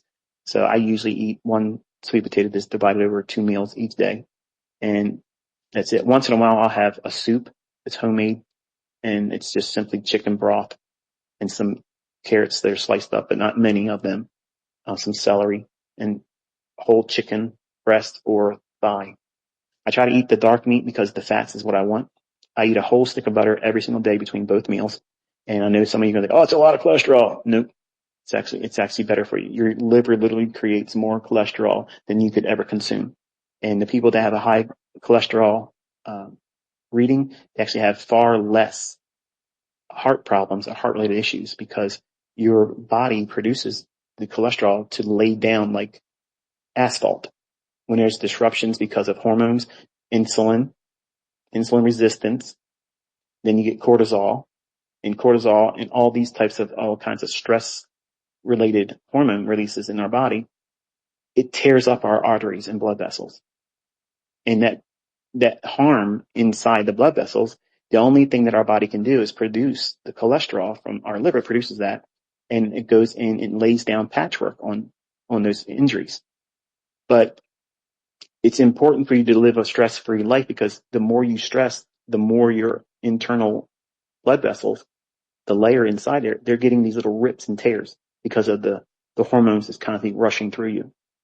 So if you're in trades and you're constantly stressing yourself out, young men, which has got to do with trading, if you're doing all the wrong things, over leveraging your accounts, blowing them because you're pushing too hard to try to get something that's not necessary. Take small little pieces. But I've seen this other guy, Michael. He's your student. She's your student. He's trading with volume profile. That's better than ICT stuff, apparently. You see all these things and you're inspired to do dumb stuff. Well, if they did it, I'm going to do it faster because I'll just take the big risk and I'll link 20 accounts together and then I'll try to do it faster. Because once I make big money, then I can worry less. No, you're not. You're not going to worry less. Even if that happened, you're going to worry even more. What if it was just a one-hit wonder? It was, but you're going to worry about it in everything you do. And when you're constantly worrying and stressing, your heart rate goes up. And when your heart rate goes up, your blood pressure goes up. And when your blood pressure goes up, all kinds of things are going on inside your body. And you're living as a youthful person, placing great deals of stress on your mind, and your body, and it takes its toll eventually. And I think I'm actually getting to the age where it's now manifesting. So I have to be careful with myself and allow myself to heal. I can literally feel myself healing every single day. When I work out, my ability to work out the very next day is easier now. When it used to hurt, leg day sucked. Like legs suck. It's always the 2 days after you work your legs. It's the worst. I can't walk up and down my stairs without that shakiness, feeling like, oh, my leg's going to give out. That's the worst. But you have to do it. And I don't have as much pain now because I don't give myself anything except for pure food. And I go 18 hours fasted. So that allows my body to heal. But if you're eating before you go to bed, no matter what it is, your body's working to digest that food, not heal. When we sleep, our body's designed to heal. So if you're putting yourself through a lot of stress trading with big money, pursuing big payouts, that is very stressful. You're putting yourself through the ringer. And you don't realize the damage that you're causing. Even though you're young, there's still damage being done. And if you're sitting, which is the worst thing to be doing, if you're sitting for a long period of time, stop. Stand up. Get yourself a rocker board. It's kind of like actually came with my lift desk. I don't recall if I added it to, I think there's a YouTube video I put up where people were asking me what's my trade station look like. I showed the monitors and whatnot and, the lift desk. And I think I shared how you can get one that's close to what mine was. But at any rate, it came with like this big slab of wood and it has like this half of a sphere underneath of it. So if you stand on top of it, you can constantly work towards balancing yourself. So it allows your legs to not to be cramped up. So your chance of getting a blood clot sitting too long. And it can happen. There's children out there that are, adolescents that end up getting blood clots because they sit there all day long on video games and their blood circulation is cut off. Well, that can happen to you. There's people in the world that have just simply sat out in their garden, kneeling on their knees for just 15 minutes because of the diet, the type of things they've done to themselves. When they stood up, a blood clot already formed and goes to their lung, goes to their brain, goes to their heart, dead. And they can't bring you back from that. So, when you consider the things that you're doing to yourself and all the risks you're compounding on top of just trying to make money and not losing it, these are things that you probably never considered or thought about. And I know as a young man, I didn't think about these things. Like I didn't think about them. But because now I have young adults as children and they're trying to do what they see dad do, I want them to know that, listen, I didn't really do everything the right way. Like I thought that I was doing the right things, but I really wasn't doing the right things in a lot of ways. And protecting yourself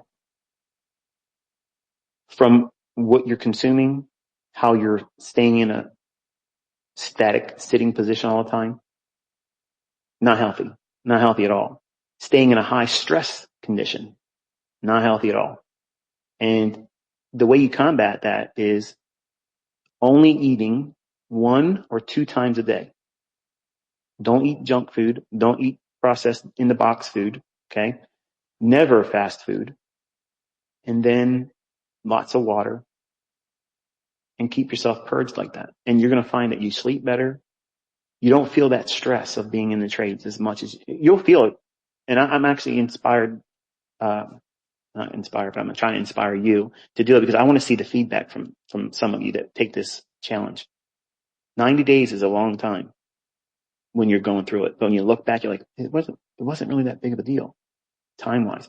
But there was 3 times in that 90 days where I kind of quote unquote cheated.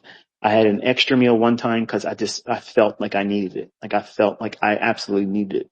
And just to give myself peace of mind, I just had a cup of broccoli and half a stick of butter melted over top of it. And yes, that's a lot of butter, but it's a fat and it's healthy. And you actually need butter because what's in butter actually is the only thing that gives you health, coating inside of your intestines. We don't produce it. You can't get it from anything else. It actually comes from butter. So if I'm not mistaken, I think it's called butyrate, but it comes from butter, not margarine. Don't eat margarine. That's not butter. And anything that sounds like it comes out of the crock, what's it called? The crock shed or shed crock. Something, it's in a gray tub. When we were younger, my mom would put leftover spaghetti in it. They used to be Saturday morning cereal bowls for me. Country crock, I think is what it's called. That's not butter. Okay. I can't believe it's not butter. It's not. Don't eat it.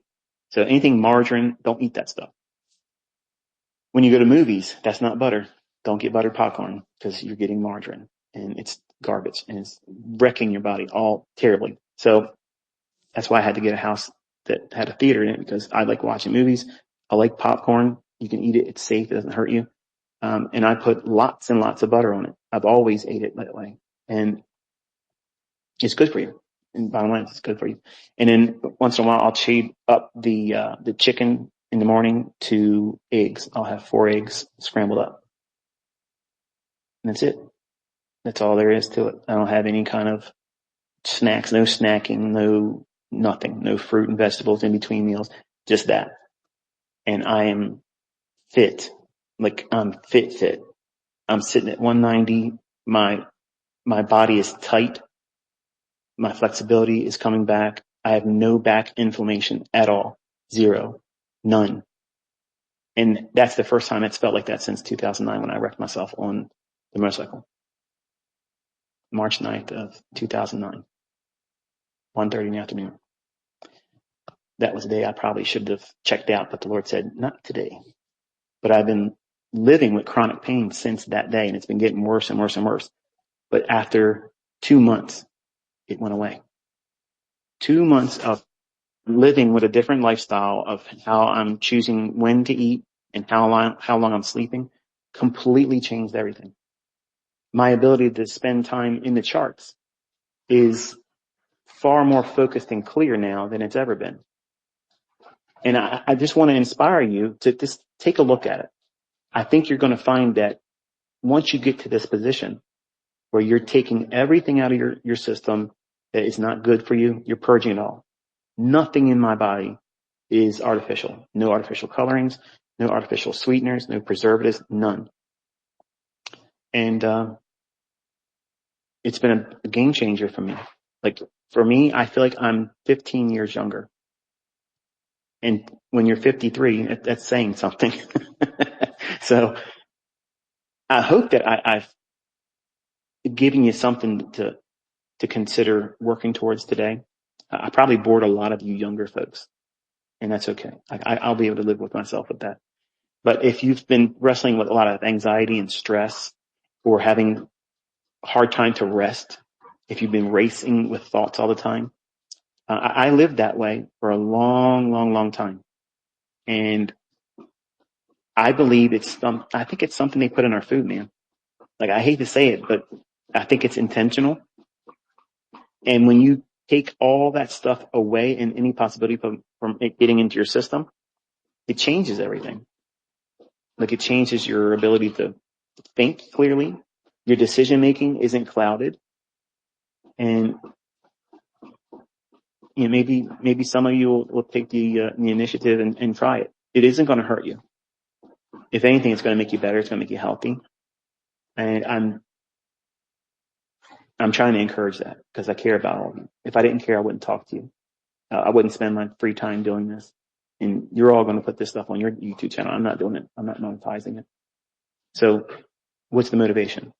I have sincerity between, what it is I want to talk to you about and what my goal is for you to have with it. And it's wellness. That's all. It's not simply enough to make money in the marketplace. You want to be able to live a long, healthy life. And up until recently, I've had that. I've been blessed. But having a health scare is scary, especially when you're entering the years that I'm entering in. I'm entering the end of the warranty years. Okay. So once we get to those years, it's like, well, anything can happen, right? So you want to give yourself all the advantages possible. But if you start living your life young like that, wow, how many years can you potentially add to it? And the importance of having a very low stress life is crucial, especially as a trader, because it is stressful. You are going to have a stress filled life as a trader, unless you do two things. Number one, know exactly what you're doing, when you're going to do it, how you're going to do it, why you're going to do it. And you're comfortable with doing it wrong once in a while, and you have the discipline to say, I didn't do something right. I'm not going to allow my flesh to push me into something I'm not required to do at the time, which is get the money back right now. Take the loss and give yourself permission to be imperfect. Not, I'm going to be a good loser today. No, you're not a loser. You're imperfect. You can flourish being imperfect. You can make millions of dollars being imperfect. Okay. But when you dial in on the words like, I'm going to call myself a good loser. No, I don't let those kinds of thoughts in my head. I don't let that happen. You shouldn't either. All you're doing is making a small little deviation from calling something that subconsciously will trigger fear, anxiety, guarding. You'll be more concerned about the outcome of everything because you now increase the level of importance, because the last time you took a trade, you were a loser. That was a loss. They're going to come. You're going to have losing trades. I'm not trying to say that it's not reality. It is reality. But it's important for you to hold a mindset and a perception around these things that are inevitable, and constantly remind yourself that that is part of this whole lifestyle that you're trying to be a part of. You're trying to adopt the most stressful, the most performance oriented career. You're trying to be an entrepreneur in the hardest thing in the world, undercapitalized, against the hardest opponents in the world, in a game that's rigged. So think about that, because that's the real textbook response to what is trading like and what's it like for someone that gets involved. That's it. Now, the first time someone sit down with you and he said, what are you looking at? I'm looking at these charts. For what? And they gave you that definition of what it is. Do you want to subscribe to that? Heck no. And you're going to be questioning yourself even more why they're even worrying about doing it. So what is it? It's the money, right? No, it's not the money. It's the significance that you get doing it well, and the money is the bonus. That's the evidence to the people that doubt you. Look at what I got. But that's not why you're doing it. That's not why anybody does it. They want to feel empowered. They want to be able to look at someone eye to eye and say, you aren't better than me. Don't talk down to me. Don't tell me to report to work anymore because I'm not coming. That's what they want. They want power. And you can acquire that in this craft. But this craft requires a lot of work and effort, and you got to work hard on yourself first. The easy part is the trading. And the reason why it feels so hard and complicated, the reason why you're struggling, the reason why you can't get it, here's the secret, and I'm going to close it. You haven't worked through your own problems yet. You're so busy putting out fires or hiding them from yourself and everyone else around you that you can't think straight. You can't think straight. All these things I talk about, you're looking for an easy distraction from the things that you're putting yourself through. I hope he would teach a new model. I hope he would. Why? You already have everything. You aren't doing well with what you've already been given. Why do you want more? Why? Because you want distraction from your inability to identify your personal faults, weaknesses, and shortcomings. And everybody has them. There's no shortage of people in the world with the same types of problems that you have. You're imperfect. You're perfectly imperfect. but you're wrestling through this world trying to hold on to things that you need to just simply let go and put down. Things something probably hurt you years ago, staying in a relationship that's toxic, trying to live up to the expectations of people that don't matter.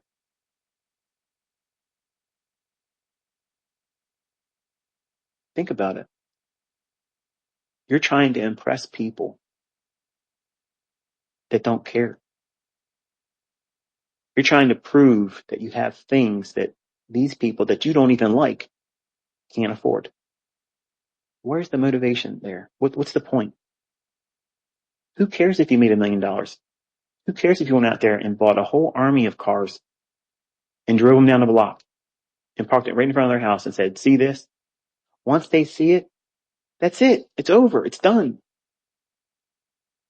Your life has to mean more than simple things like that. They're shallow. So you have to purge your body, purge your thought process of all these toxic thinkings and identify the things that's holding you back. I want you to really be honest with yourself.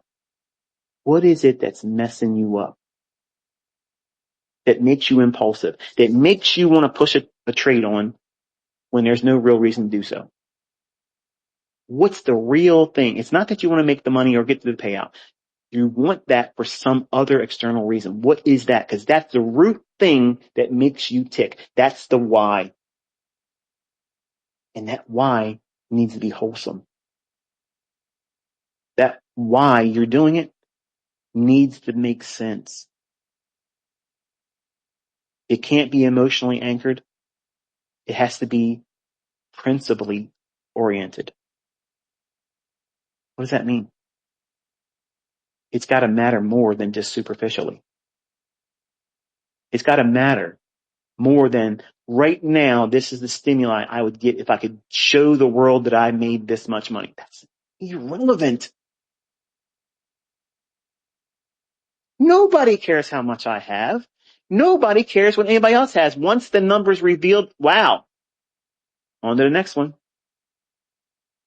Who else is going to show what they made today? Who else is going to show what they took a loss on? Who else is going to feel like they did it wrong? That's what social media is cultivating in all of us. Constant stimuli. Something inside of you that's toxic. You're trying to get stimuli from that. That's what it is. That's what's holding you back. And the things that's holding you back are going to be ugly. They're the things that you don't want nobody to know about you. It would embarrass you. It would shame you. It makes you sick when you think about it because you know exactly what I'm talking about with you. Maybe it's something you did, should have done, but didn't do. Whatever it is, you got to put it down. Forgive yourself. Say, okay, I wasn't in a good place at that time when I did those things.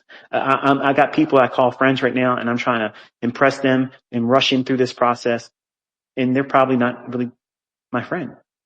Let's test that theory. Cut them off for a little while. Isolate yourself. Build yourself up. If they're still your friends, they're going to be thankful that you came back and hang around with them, and they're going to be excited that you've done well for yourself.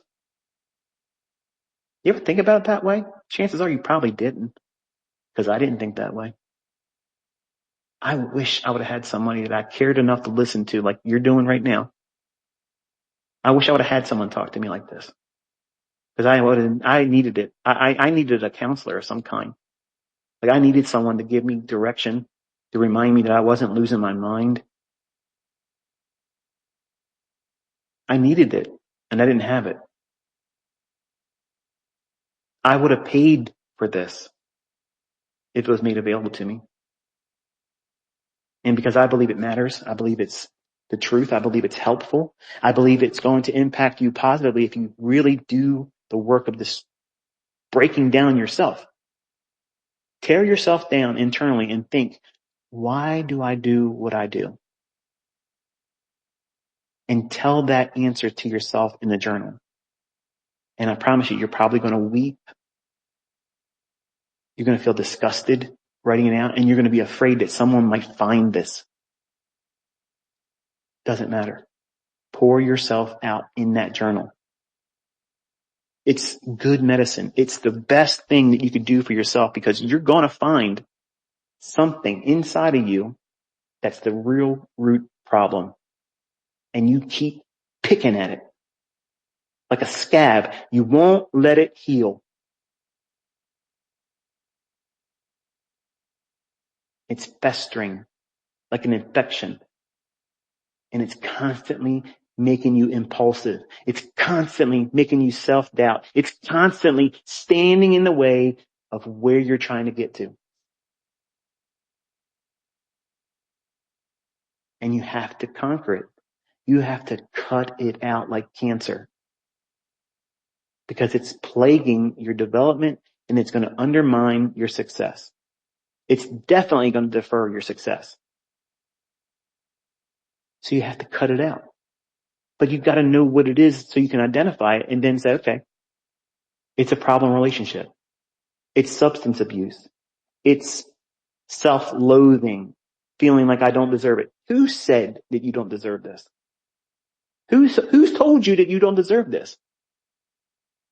All of you deserve this. You all deserve a good, healthy, well-lived life that puts you in a position where you can bless other people. Who, even God couldn't even come down here and tell you that you don't deserve that.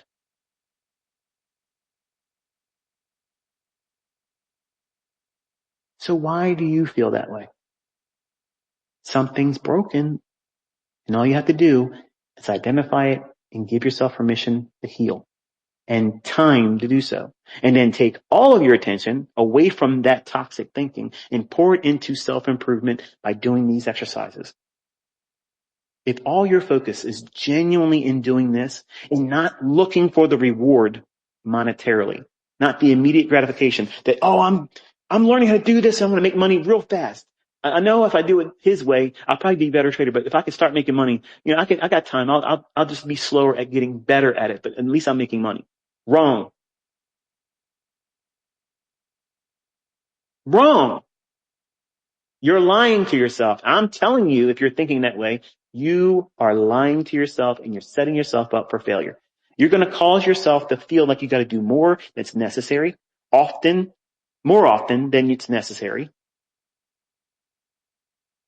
None of you probably can consider the idea of just taking one setup per week and being content with that and living there for a couple months. No way I could do that. Come on, ICT. You're being unreasonable now. No, I'm not. Because someone that has conquered themselves with no baggage could prove to themselves that they have discipline, that they have forged a measure of self-control, that they could do that and show no impulsiveness, no impatience, no need to do more. Because they know after 2 months, they can resume doing whatever they wanted to do. And it was nothing but proving discipline, forging self-control, purging the impulses of the flesh, you wanting to do because you got time to do it. And in measuring the level of stress that you have endured versus what you're trying to put yourself through all the time. I promise you, you're trying to do more than what's necessary. And that is causing stress. And stress releases cortisol.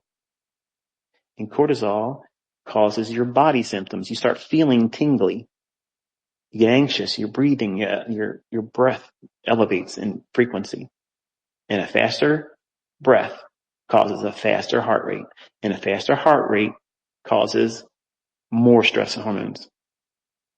And left like that, nobody can think clearly like that. No one can.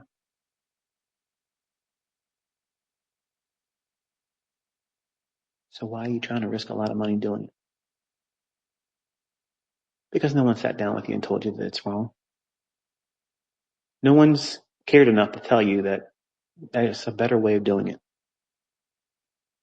There's a way that you can do this stuff and not be stressed out. There's a way to do this and be consistently profitable and not worry about the outcome. Because the process is the model being applied with a sane, sober approach with no stress.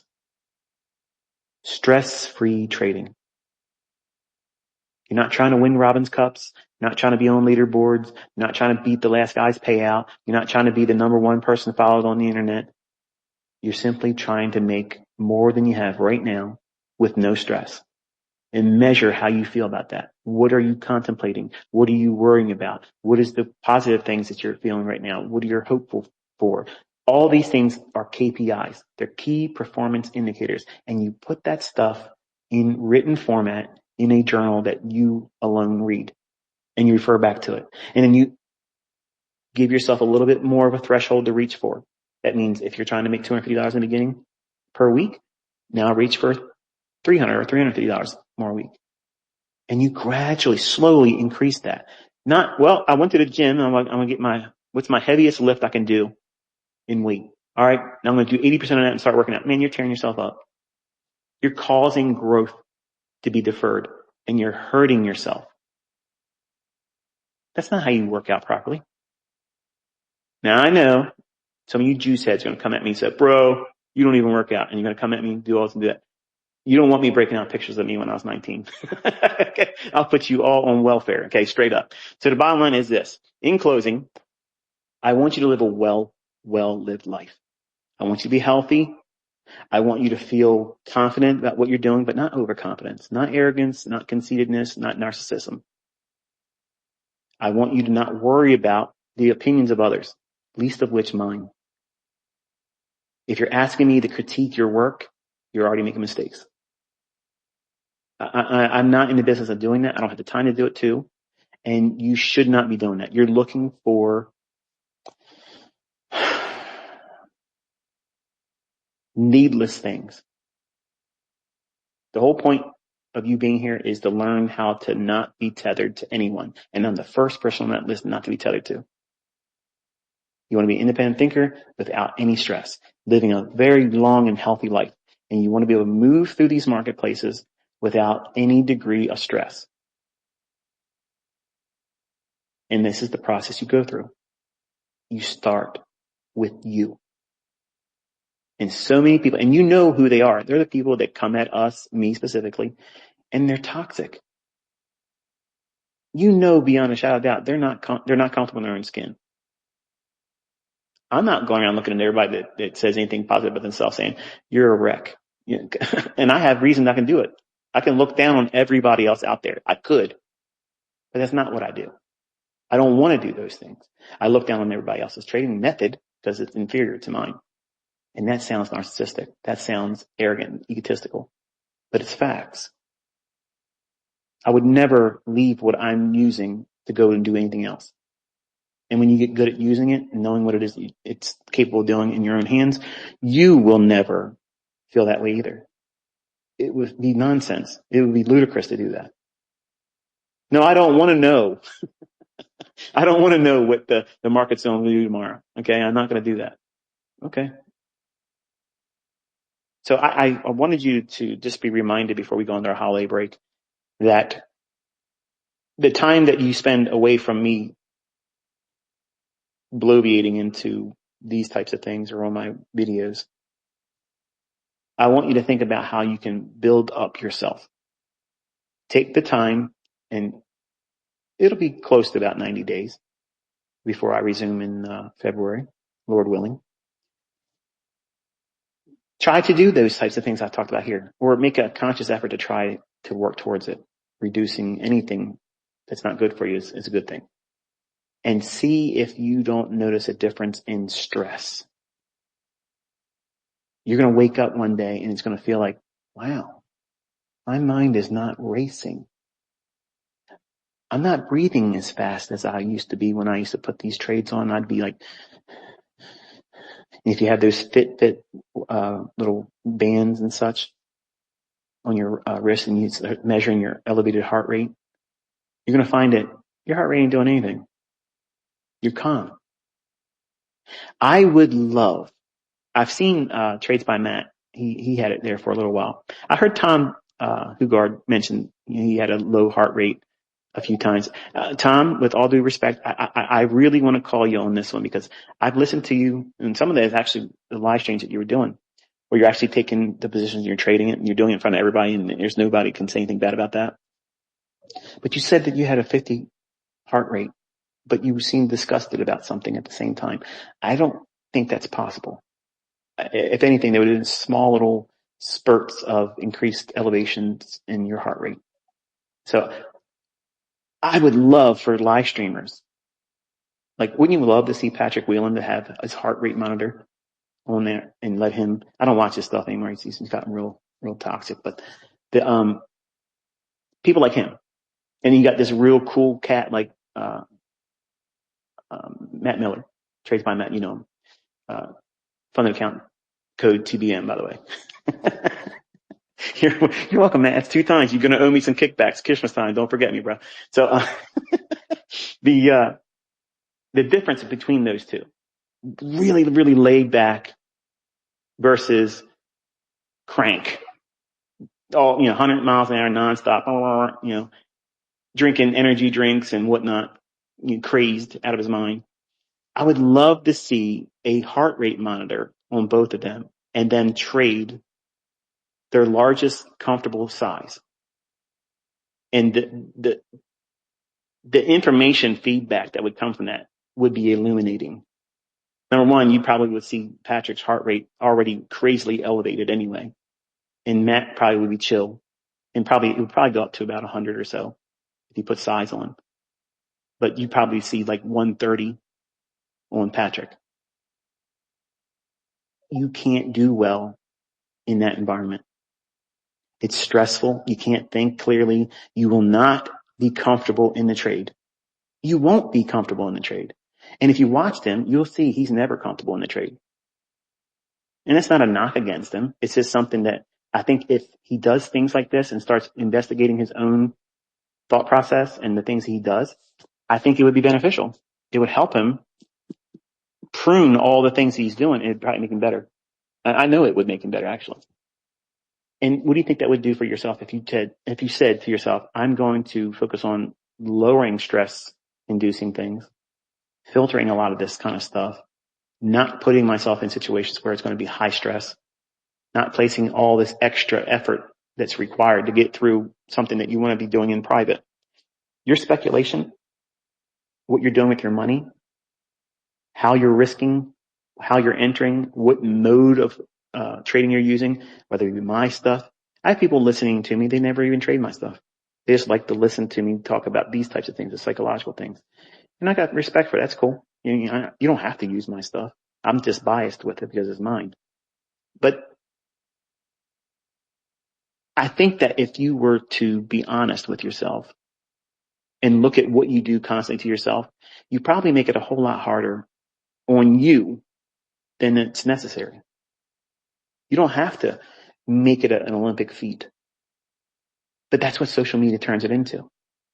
You get caught in these traps. You got to win the competitions. You got to get on the leaderboard. Who said that? Are you able to make money and not have to go to work? Because that's really winning. If anybody hasn't said it lately, let me be the guy to talk about it. When you don't have to work anymore, that's winning. That is winning. I don't care what anybody says about that.